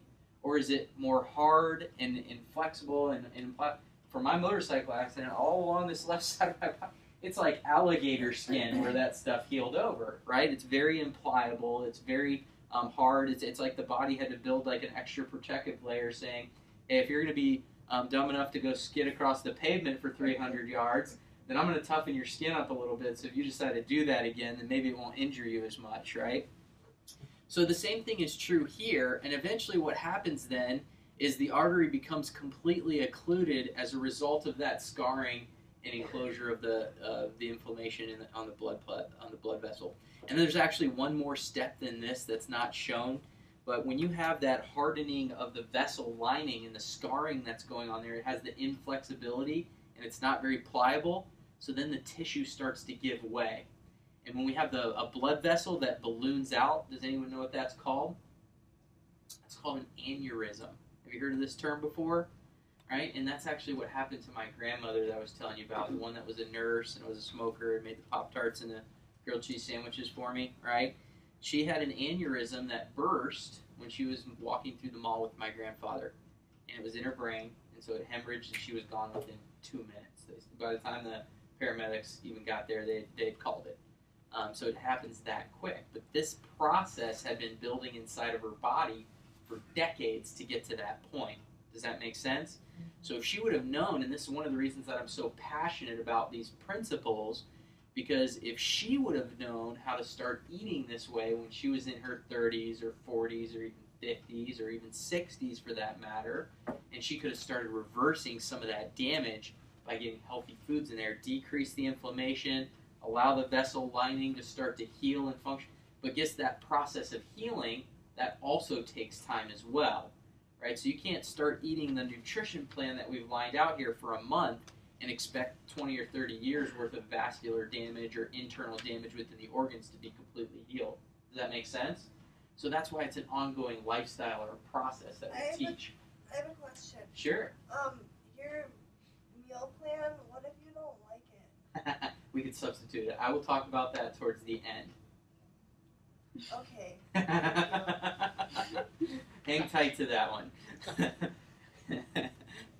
All right, so let's talk about some examples of where we can, and these are what I call the landmine. So before I started learning this stuff, I would go through the grocery store, and we're all trying consciously to eat healthy. I don't think anybody purposely, except for those special occasions where we know we're just kind of going all out, I don't think anybody purposely tries to destroy or damage their body with the foods they put in, right? And so I would, go down through the grocery aisles and pick off a package of Nutri-Grain bars and be like, hey, you know what?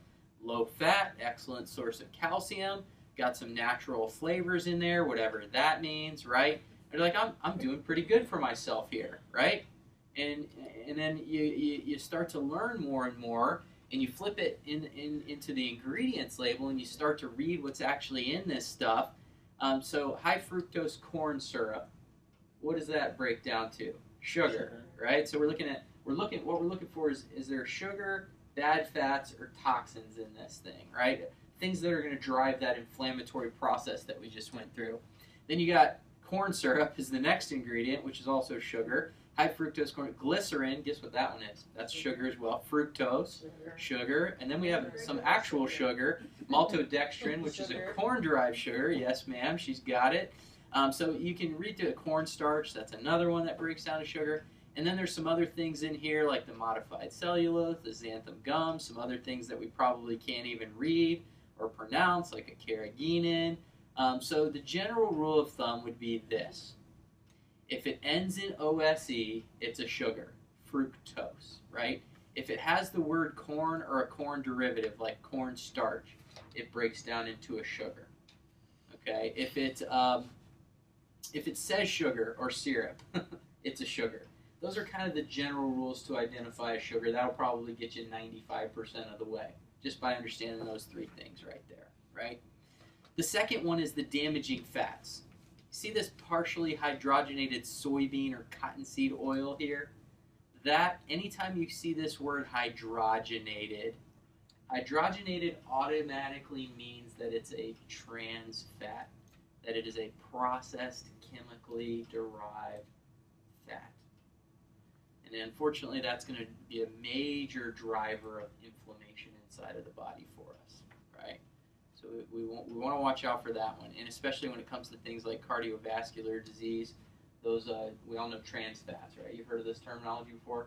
Trans fats are a perpetuator of that. So, and then toxins. So what's an example of the toxin stuff? Well, that would be like the carrageenan.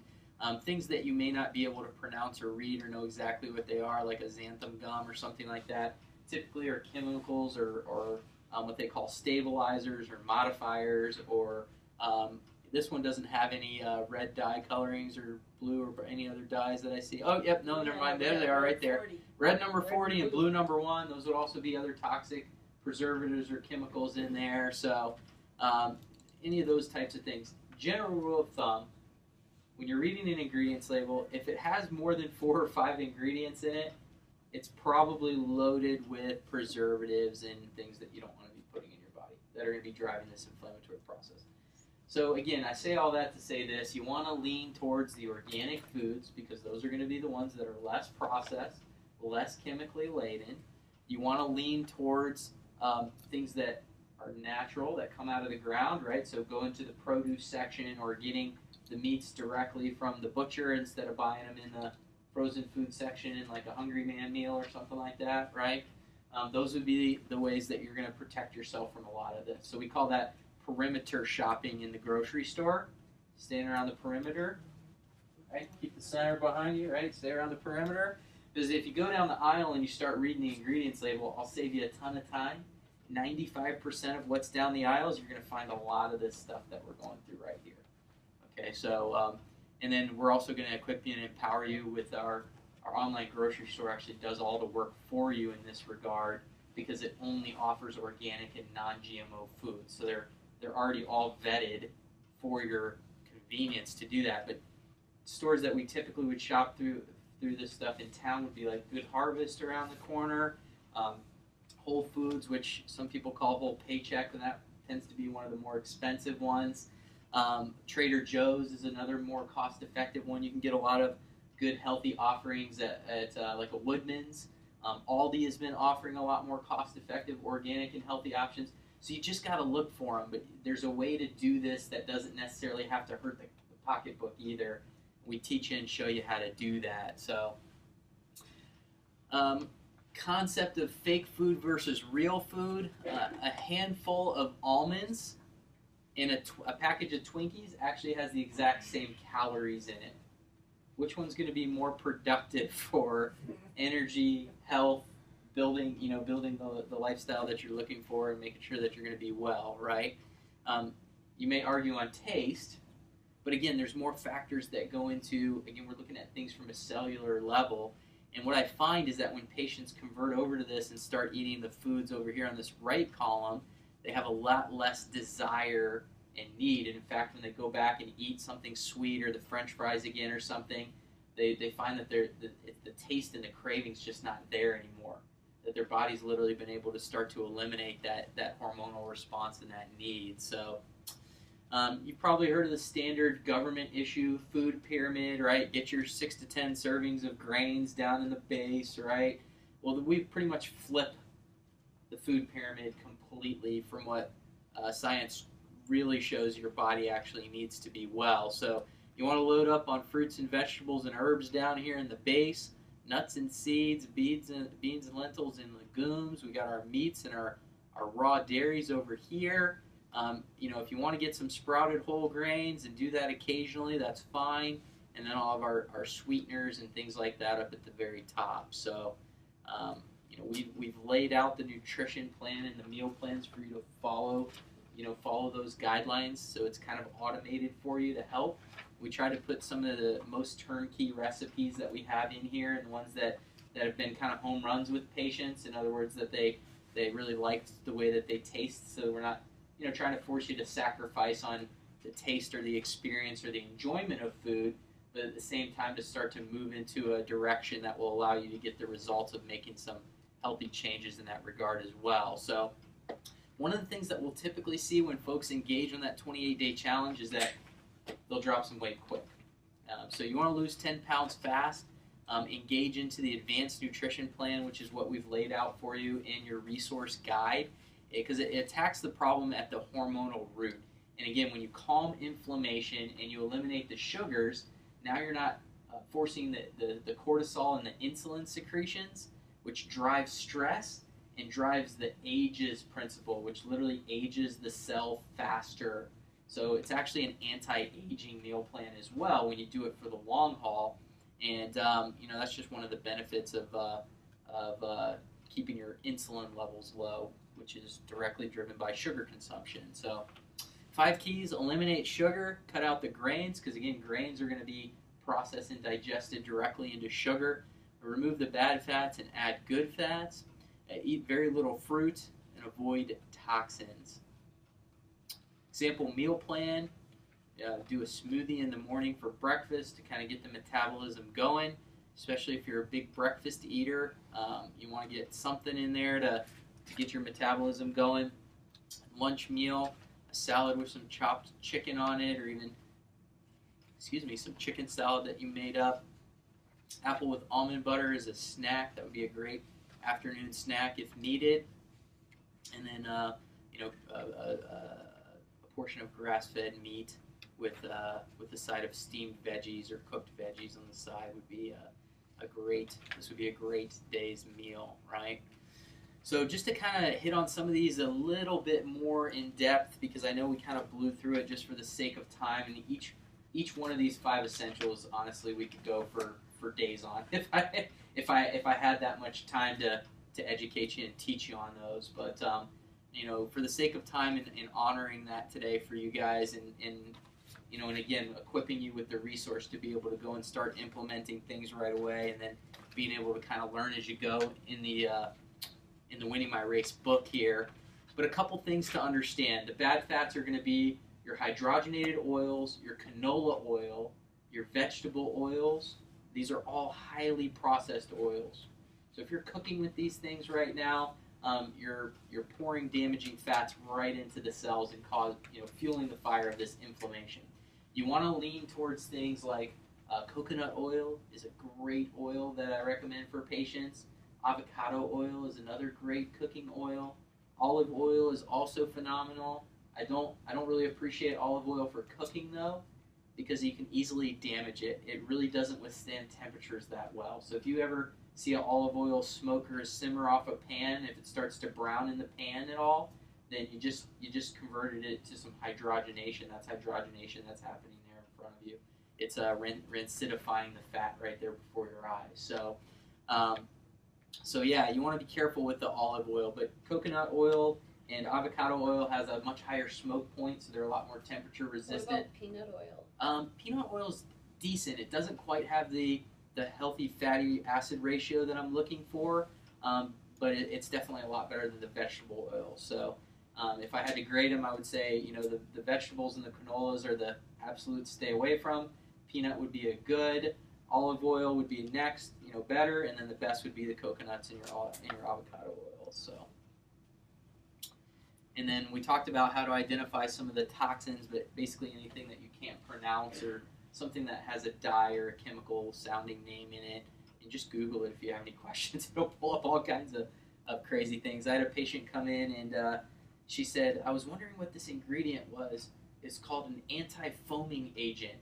And what she found, it was this thing called TBHQ was what it was actually labeled as. And she found out that if you had more than 5 grams of it, it was actually fatal. But they said most of the time you don't have to worry about it because it's just used to spray the lining of some foods and things like that. Like, if it's fatal in big quantities, I don't want it in my body in little quantities really either. So yeah, she decided that one was one that she should stay away from. So, all right. I'm going to pass it back over to Dr. Derek here for the meal plan or for the exercise component. Just to answer your question real quick though about the meal plans, if there's none of them that you like, then we're going to have to set you up with a nutrition consult with Kieran so she could put something together for you to help you with that. If there's 1 or 2 meals that you don't like, then there's certainly more examples of other meals within your Winning My Race book. You can also go to my website, which I'll give you here at the end of our discussion, that has a ton of recipes on it, and you could substitute some in that way as well. So just depends on how big the dilemma is that we're dealing with to try and help you be able to overcome that. Okay? All right, Doc, you're back up now for our fitness component. All right. This is my favorite essential, is the fitness essential. We're going to teach you how to become a fat burning machine here. So it's easier said than done, actually. So essential number 4 is maximize oxygen and lean muscle mass. We all know we're supposed to exercise, right? Everyone knows that. I want to teach you what's the most efficient way, what's the most effective way to exercise, so that way you have more time, you have more energy, and you're doing it correctly. How does oxygen get into your body? Breathe, right? So if we exercise and we're breathing hard, is more oxygen going to get into our body? Absolutely. So let's go through it here. I have it broken down into 3 different speeds of exercise. So first we have super fast. That's going to be focusing on the super fast twitch muscle fibers. Number 2 is fast. That's the fast twitch fibers. And 3 is slow, the slow twitch fibers. Now, all of these types of exercise, they're all good for you. They're all beneficial for you. However, wouldn't we rather work smarter than harder? All right. Super fast exercise here. When we're talking about super fast exercise, this is we're talking about a real quick burst, something that's occurring very quickly. So it's a short duration at a very high intensity. The duration's about 10 to 30 seconds. When we're doing this at about 90 to 100% of our maximum. So we're going to be working as fast as we can, as hard as we can, just for that 10 to 30 seconds. Some examples of this type of exercise, it's going to be running in place as fast as you can, sprinting as fast as you can, pedaling on a bike as fast as you can, so you're really working hard, or really explosive movements like Olympic lifts or any sort of, I always think of jumping's a big one. One thing that I don't like about jumping is it's more of a high impact exercise. If you have access to a pool and you can jump up and down in a pool, that's phenomenal. The next type is fast. So fast, we're looking at moderate. So it's going to be anywhere from 45 seconds to 3 minutes. So we're doing this a bit longer. At this rate, we're working from 75 to 90% of our maximum intensity, and we're going as fast as we can sustain for that time period. So some examples of this one is going to be running, biking. So we're not going to be at that 90 or 100%, but it's going to be a little slower, still breathing quickly though. Speed walking is a good one for this. If you can speed walk for up to 3 minutes as fast as you can. Then jumping up and down for a minute straight, doing as many push-ups as you can for 45 seconds. This is going to be getting the fast twitch muscles as well. Then the slow exercise. We tend to think of the slow exercise as general exercise. When I mentioned exercise, you're probably thinking of this more long, drawn out, like the distance running or the swimming or doing something for an extended period of time where you actually, I like to think of it as a little bit more boring, not as fun. This is going to be at a low intensity pace, so we can do this for a long period of time. So think of a marathon runner or like the Tour de France, how they're biking for hours at a time. Examples of this will be jogging, biking, swimming at a slow pace, the standard weightlifting where you go in, you lift weights about 6 to 12 reps, and then have some time, a little break in between. All right, effects of slow exercise here. So we have some pros and cons of it. Pros is it does help to lower our heart rate, and it increases our stroke volume. So we are getting some benefit from it. It does lower your blood pressure. That sounds good, right? We want to make sure that blood pressure stays low. It helps in keeping circulation going to your brain, so that way the brain's functioning. It helps with the memory. It also aids in detoxification and lymphatic system drainage. So as we're moving, as we're sweating, we're detoxing the body. It is healthy, it is beneficial. What are some of the cons of slow exercise? It actually increases and raises your stress hormones. So the big stress hormone that we think of is cortisol in the body, which actually stimulates appetite. When that's stimulated, it actually breaks down muscle and we store more fat. So when we're doing this slow exercise, we're burning fat while we're actually doing the exercise. So if I go for, let's say I run 5 miles and it takes me a half an hour, I'm burning fat from when I start running and when I stop running during that time period. It increases fat storage afterwards, and we have a longer recovery. Some cons with it is it actually decreases human growth hormone, and it actually burns more muscle, and we actually, excuse me, so we're only burning fat while we're doing the exercise, and we actually burn muscle as well. Like if you think of a distance runner, they tend to be very lean. They don't have a lot of muscle mass on them. We want to have muscle mass on us. The more muscle that we have, it boosts our metabolism more, so we're actually burning more fat the more muscle that we have. So we want to make you into fat burners and get you muscular here. Another con for the slow exercise, it decreases the immune function post-exercise. So you are more run down, you are more susceptible to getting sick afterwards. All right, what are the pros and cons of the fast and super fast exercise?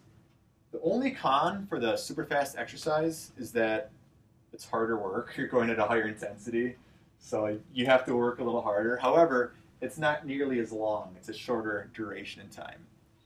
So pros, human growth hormone is released in the body proportional to the intensity of the exercise. When we do this exercise, we should be going at about 90 to 100% for that super fast, and that's 90 to 100% of your intensity. My 90% is going to be different than your 90%, it's going to be different than your 90%, and the human growth hormone that's released is going to vary upon your intensity individually. Fat is used at in a greater way and at higher intensity due to the HGH release, the human growth hormone release. When we're doing a slow exercise, if I'm going for a run for half an hour, I'm burning fat only during that half an hour. When we're doing the super fast exercise, I'm burning fat from the second I start it for the next 36 hours. How nice is that? Go to work, you're burning fat, you're sleeping, you're burning fat. You could be eating and burning fat. So we want to work smarter, not harder. The beta endorphin level increases, and the endorphins, what that does in the body is that's a very big antidepressant. So it helps us to feel better. Exercise alone is actually more effective and a better antidepressant than 9 out of 10 depression medications on the market right now. What's going to happen is we're going to be able to sleep better when we exercise more. It regulates our hormones so we can get better sleep at night. It increases the growth of the muscle fibers. So if we have more muscle growth, we're going to be burning more fat because of that. And it helps to boost our metabolism over the long run.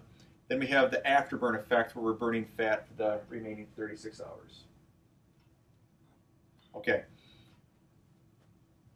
When's the best time to exercise? Many people ask me that question. Should I exercise in the morning? Should I exercise at night?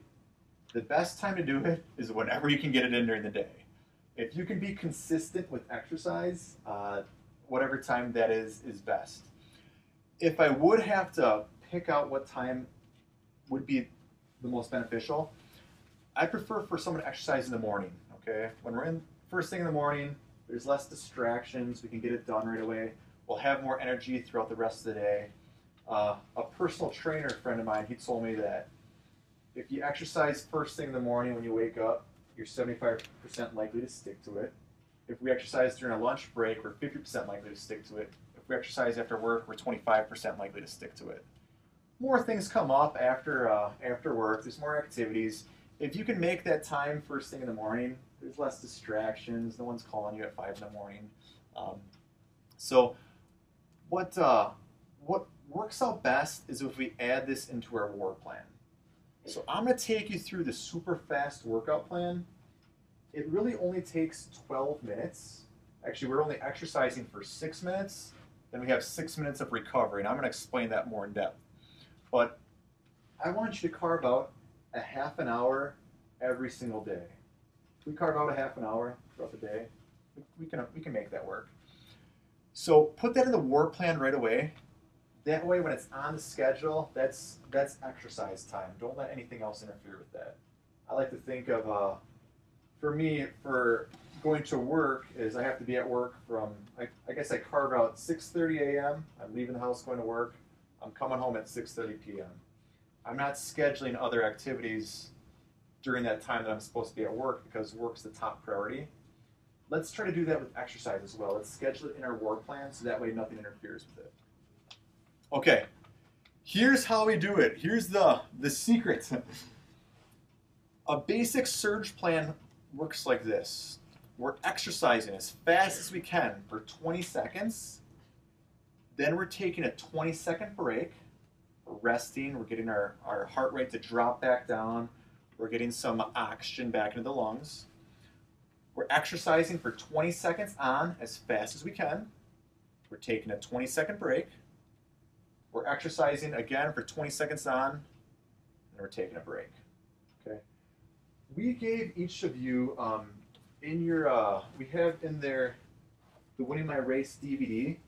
We have in here what we call the Max T3 exercise program. You have the program right here. The most difficult part might just be placing it in the DVD player and pushing play. So, the way that the program's set up is day 1, we're going to focus on upper body. Day 2, lower body. Day 3, core. Day 4, we call it surge, so it's like a full body workout. Day 5, upper body again. Day 6, lower body again. So we have this, it's already planned for you, so that way all you have to do is just put the DVD in the DVD player and push play and follow it. We like this the most because it has muscle confusion and makes sure that we're not working the exact same muscle group the whole time. So we're going to be working different muscle groups as well. Let's do a run here, okay? We'll go through a whole surge of this. We'll go 20 seconds on, 20 seconds off.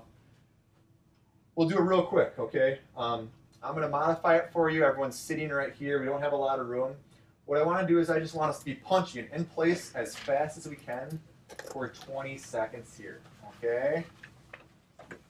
Now, I'm gonna take you through it. It'll give us a little bit more energy. We'll see how we're feeling. Let's get a little music in the background here, and actually we're gonna move it to Madagascar here. So I'll tell you when. We're gonna be punching as fast as we can for 20 seconds, and I will tell you when to stop. All right. Feel loose? Feel ready? All right, go for it. Punch, punch, punch as fast as you can, as fast as you can. As fast as you can there. Just 10 more seconds to go. Keep it up, keep it up. Punch, punch, punch, punch, punch. Get the heart rate up. Heart rate up as fast as you can. 5 more seconds. 4, 3, 2, 1, and relax. All right, so we'll just take a 20 seconds. Just relax, get a breath in. During this 20 seconds here, your brain's actually secreting different hormones to help with metabolism. All right, 5, 4, 3, 2, 1, and go. Punch, punch, punch, punch, punch as fast as you can. Go all the way up. Reach as far as you can go. As far as you can go. 10 more seconds. Looking good. Looking good. Punch, punch, punch, punch, punch. 5, 4, 3, 2, 1, and relax. Good job. So that's all we'll do. The whole point of it is to get the intensity, get the heart rate up as fast as possible. That way you're burning fat as the next few days go on. This was just an easy exercise right here. On the DVD that you all have, there's 3 different people demonstrating every exercise. There's a beginner, someone who's never exercised before, an intermediate person, someone who exercises regularly, then the advanced person, which is actually an Olympian, because this program was developed by some of the Olympians and the Maximized Living chiropractors. Looking at everything, overall benefits of the exercise, well, it's going to improve our heart function, it's going to improve our blood pressure, decrease body fat, helps with bone mass, raises our energy levels, it's going to regulate our hormones. This type of exercise is versus doing the slow exercise. It aids in the sleeping process. We all want good sleep at night. It helps with our overall stress. It reduces depression. It prevents diabetes and helps to reduce the risk of injury to muscles in the joints in the spine. All right, and Dr. Matt, he's going to come in. He's going to wrap up here, I think. Yes, thank you, Dr. Derek. Like moving the body, a little more energy coming. So we'll wrap up with toxicity. I'm going to move through that fairly quickly here because we are getting short on time.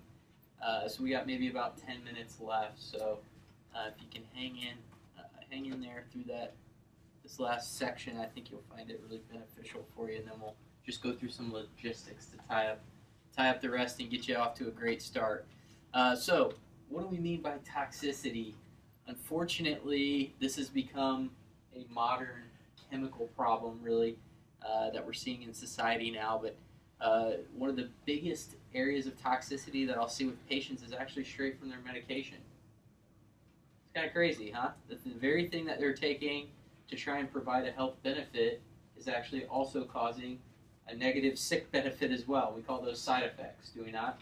And so it's impossible for us to take a medication without having some sort of side effect or synthetic response that's happening inside of our body because we know that they're made from synthetic chemicals. So 4 billion prescription drugs ingested each year, 70,000 chemicals used commercially, 3,000 chemicals added to the food supply, 10,000 used in processing, preserving, and storage. University of Columbia School of Public Health estimates 95% of cancers due to nerve interference, diet, and accumulation of toxins. Pretty crazy. And a short toxicity video here. Body of evidence. A new study finds a surprising amount of pollution in people. Should we worry? From NBC News World Headquarters in New York, this is NBC Nightly News with Tom Brokaw. Good evening. Scientists have been studying chemical contamination in our air, land, and water for a long time, but now some are beginning to ask questions about the contamination in our bodies from products that we use every day. NBC's Robert Hager tonight on a new study, a small start, that is raising big questions. When scientists sampled Andrea Martin's blood and urine to see what toxins she'd picked up from the world around her, she got a surprise. I had 95 chemical contaminants in my little body, and it was very mind-blowing. Martin and 8 others were tested by Mount Sinai School of Medicine in New York and an advocacy organization called the Environmental Working Group. On average, the 9 had traces of 53 chemicals known to cause cancer in human or animal tests, 62 toxic to the brain or nervous system, and 55 associated with birth defects. They didn't find any single substance in amounts the government labels unhealthy, but said the sheer number and uncertainty about trace amounts was unnerving. Irrefutable proof that humans carry in their bodies scores of industrial contaminants, most of which didn't exist 75 years ago. Scientists have found phthalates that cause birth defects in animals in items like makeup, hairspray, and food wraps. Other chemicals target the nervous system. Synthetic fragrances in perfume and soap, acetone in nail polish removers, poisons in weed killers and bug sprays, and perchloroethylene in dry cleaners. In paint, there's organ-damaging xylene. But for those intent on avoiding even traces of toxic chemicals, the study's authors suggest eating organic produce, minimizing fatty foods, chemicals concentrated in fat, minimizing use of beauty products, avoiding stain removers, and seafood known to be high in mercury, like canned tuna. Maybe more caution than many care to take, but the scientists say it is amazing how much gets in our bodies. Robert Hager, NBC News. I think you get the point. Almost unavoidable in our modern society today, which is the reason why there's a level of awareness that we have to have of this. And the problem is that any one of these chemicals tested individually and how it impacts our body, it's kind of a non-issue. We have kidney, we have livers, we have skin that helps us to be able to push these things out of our body, but they've never been tested accumulatively.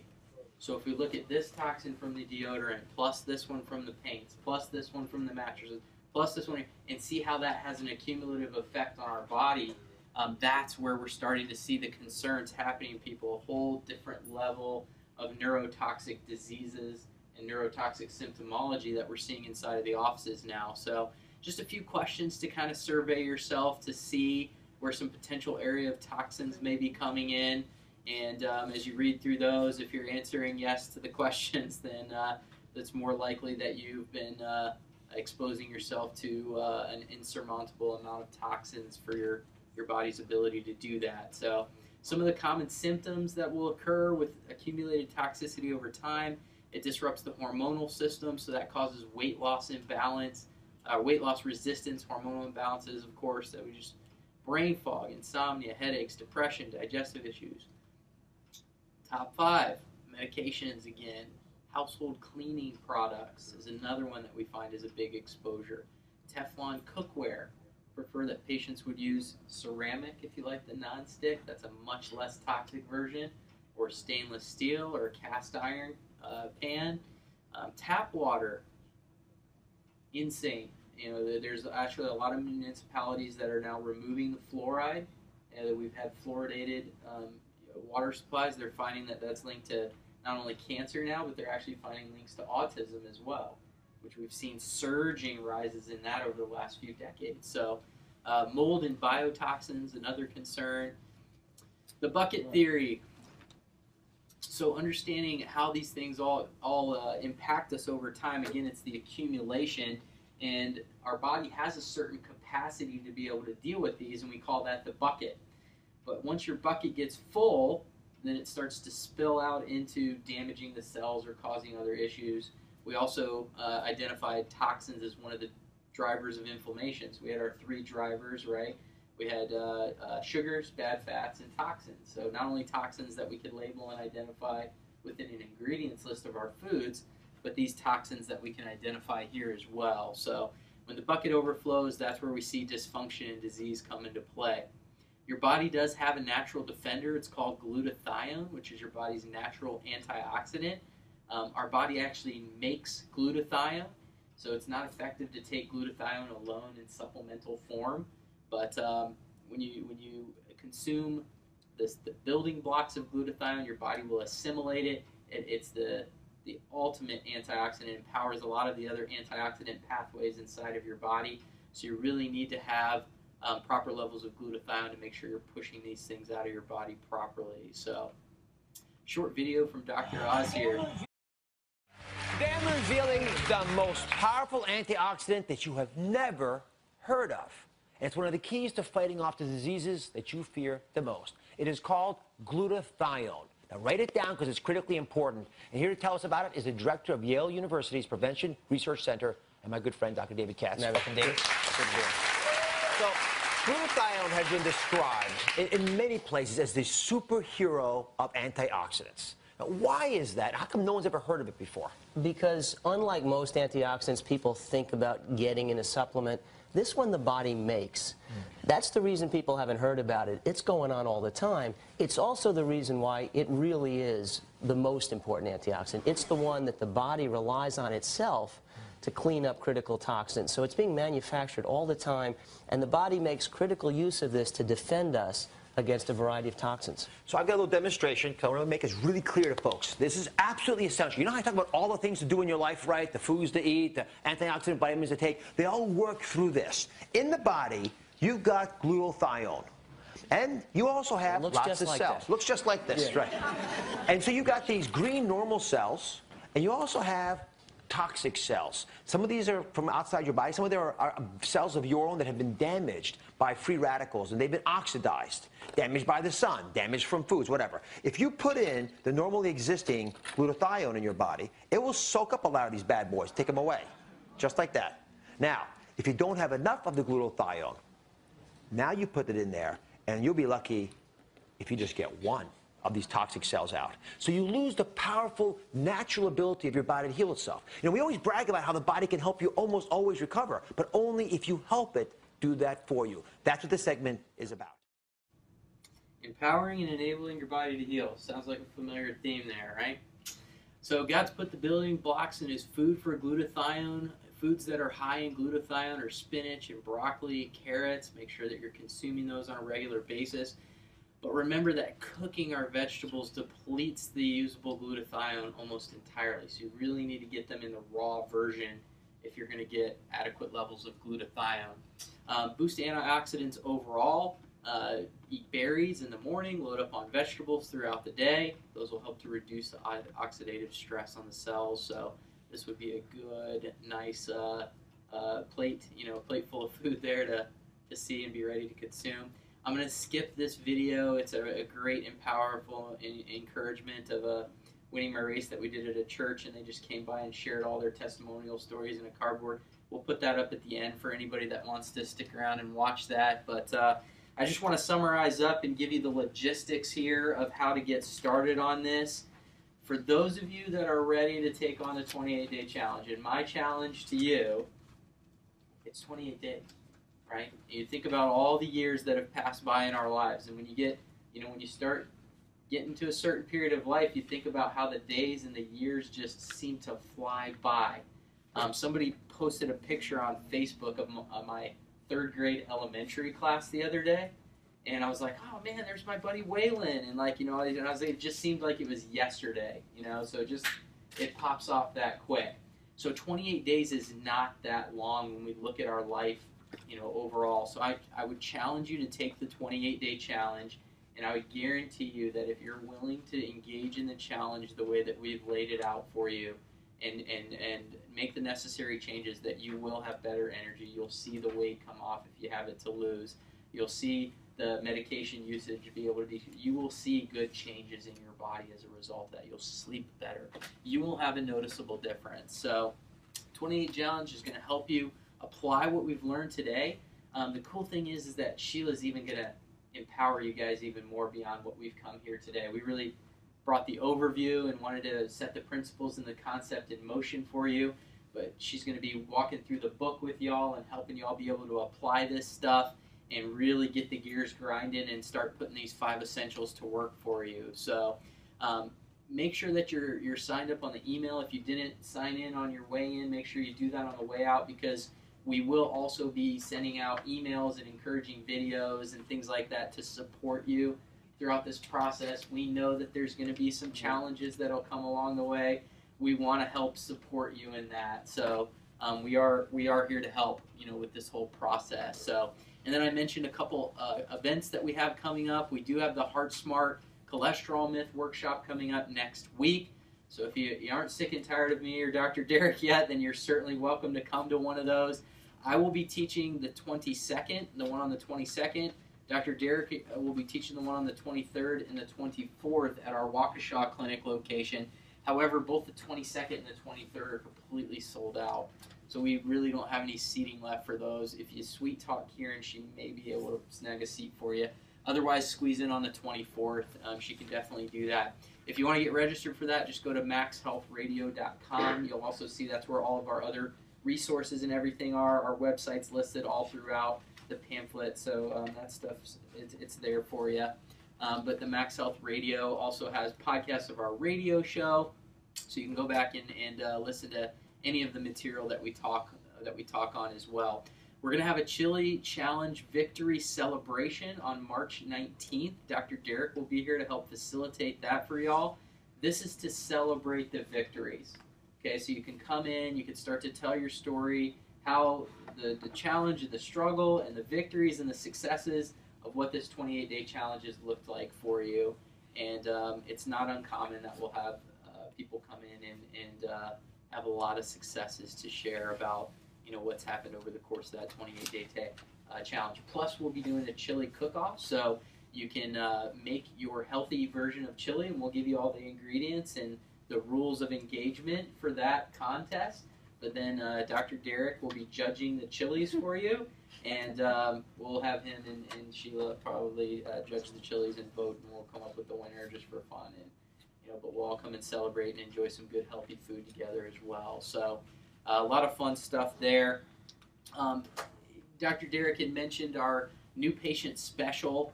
And again, we do have 3 different clinic locations, so those are listed here on the very back of your resource guide. We have our Brookfield location, our Hales Corner location. Our Waukesha location is probably the closest one.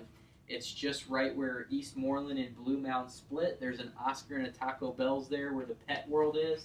Everybody kind of familiar with that location where the Gander Mountain and stuff is right there? It's behind the Oscars and the Taco Bell. There's a little corporate plaza back there.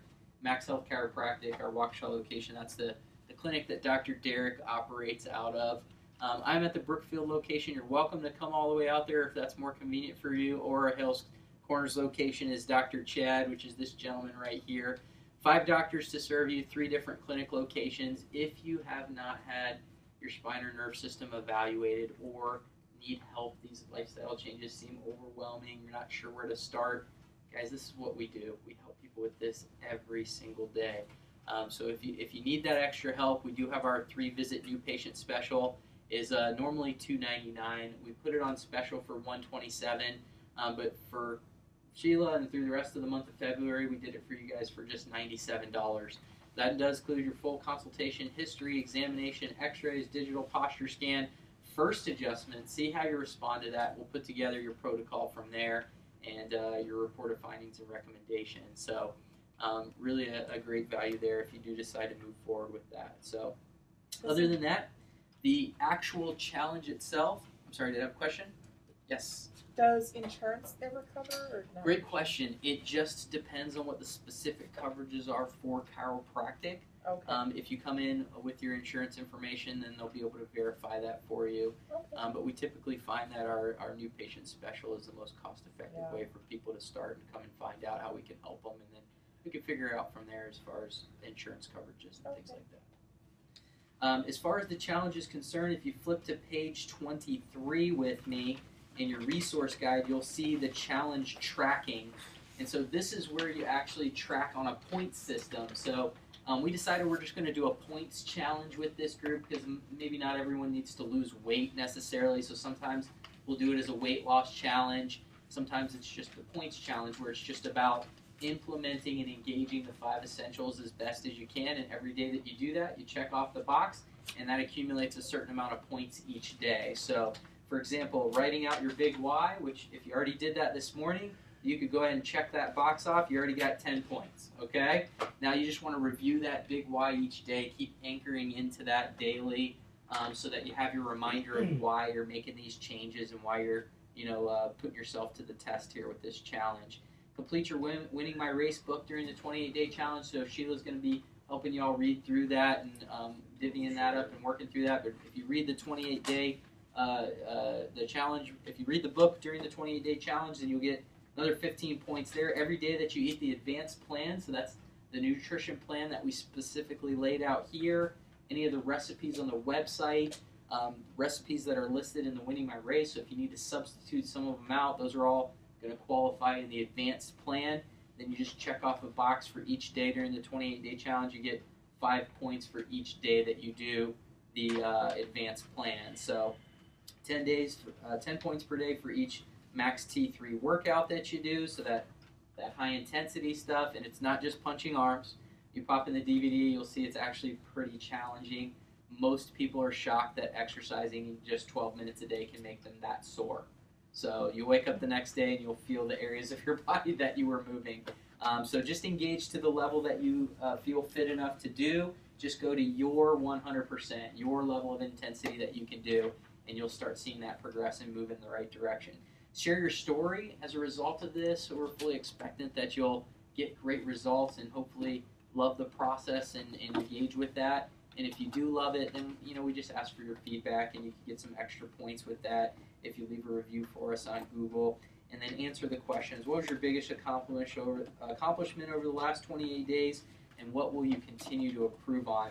And you can track some of that stuff on the very next page. So it's got your max health goals and your big why there on page 24, your biggest accomplishment, what you're going to continue to change moving forward, your points total. So you'll total up all those check mark boxes and the associated points with each one of those. Put your total in, and if you could, at the end of it, when we do the chili cook-off challenge, just cut that sheet, this sheet out of your booklet and turn that in, and we can track all that for you. We'll determine a points winner, and I'll tell you what we'll do for the person that wins the points challenge. I will give you a $200 resource credit that you can use in our offices to buy extra books or supplements or whatever it is that you want to buy. How does that sound? I didn't know I was going to do that, but we'll do that. How does that sound? So we'll do $200 for our points winner. So is it just out of the people? It's just that this is for your challenge. You guys are all going down. He's eyeing you down. He's eyeing everybody down already. So yeah, he's doing it. So that's what that. You have to. That's that little competition. That's why I said that. That's what he said. It's accountability. I'm motivating myself. That's right. It's self-accountability there. I love it. And then finally, on page 25, you'll see that there's a lot of people in our community that are really suffering and struggling with health. We all know that to be true. If you know of somebody that should have been here today or needs help with these types of things and making a lifestyle change, just refer them to our dinner. We have a dinner coming up on March 7th at 6:30. It's at Home Firewood Grill right there in Brookfield. I will be doing the teaching at the dinner, and we'll be teaching some of these concepts in a much more brief format, but we'll feed everybody. It's all on me, and we just care enough about people in the community that we'll buy them a meal and teach them these principles just to help them start to learn this stuff, and just because they need it that bad to understand this stuff. If you need any resources or additional support supplementally, we have the proteins and things like that in any one of our 3 office locations. Feel free to stop by and do that. You're welcome to do that as well. And then you'll see a little doctor's bio there on the back. For those of you that would like to take advantage of the 3-visit for 97 new patient special, you have your health certificate in here. Kieran, if you want to come on in and wave at everybody, Kieran can help you get that validated and figure out an appropriate appointment time to schedule for in order to do that. So just talk to Kieran as we tie things up here, and she'll go through that with you. If you would like resources for ordering the foods, again, we talked about the organic and non-GMO food offerings on our online grocery store. That is also in there. So a lot of great resources for y'all to be able to get engaged and start getting this stuff into motion. So I know I will. I know Dr. Derek will stick around for any questions that y'all have, but I would like to honor our time frame approximately. I know we're running a little over, but that's what we have prepared for you guys today, and really appreciate you coming out and starting to engage in your health, and just wanted to invest into you and into Sheila and help you all be able to get some of this stuff moving along. So thank you so much for taking some of the time out of your Saturday on a beautiful day. Thank and you. I pray that you will enjoy the rest of it. So thank you guys so much. Have a blessed day.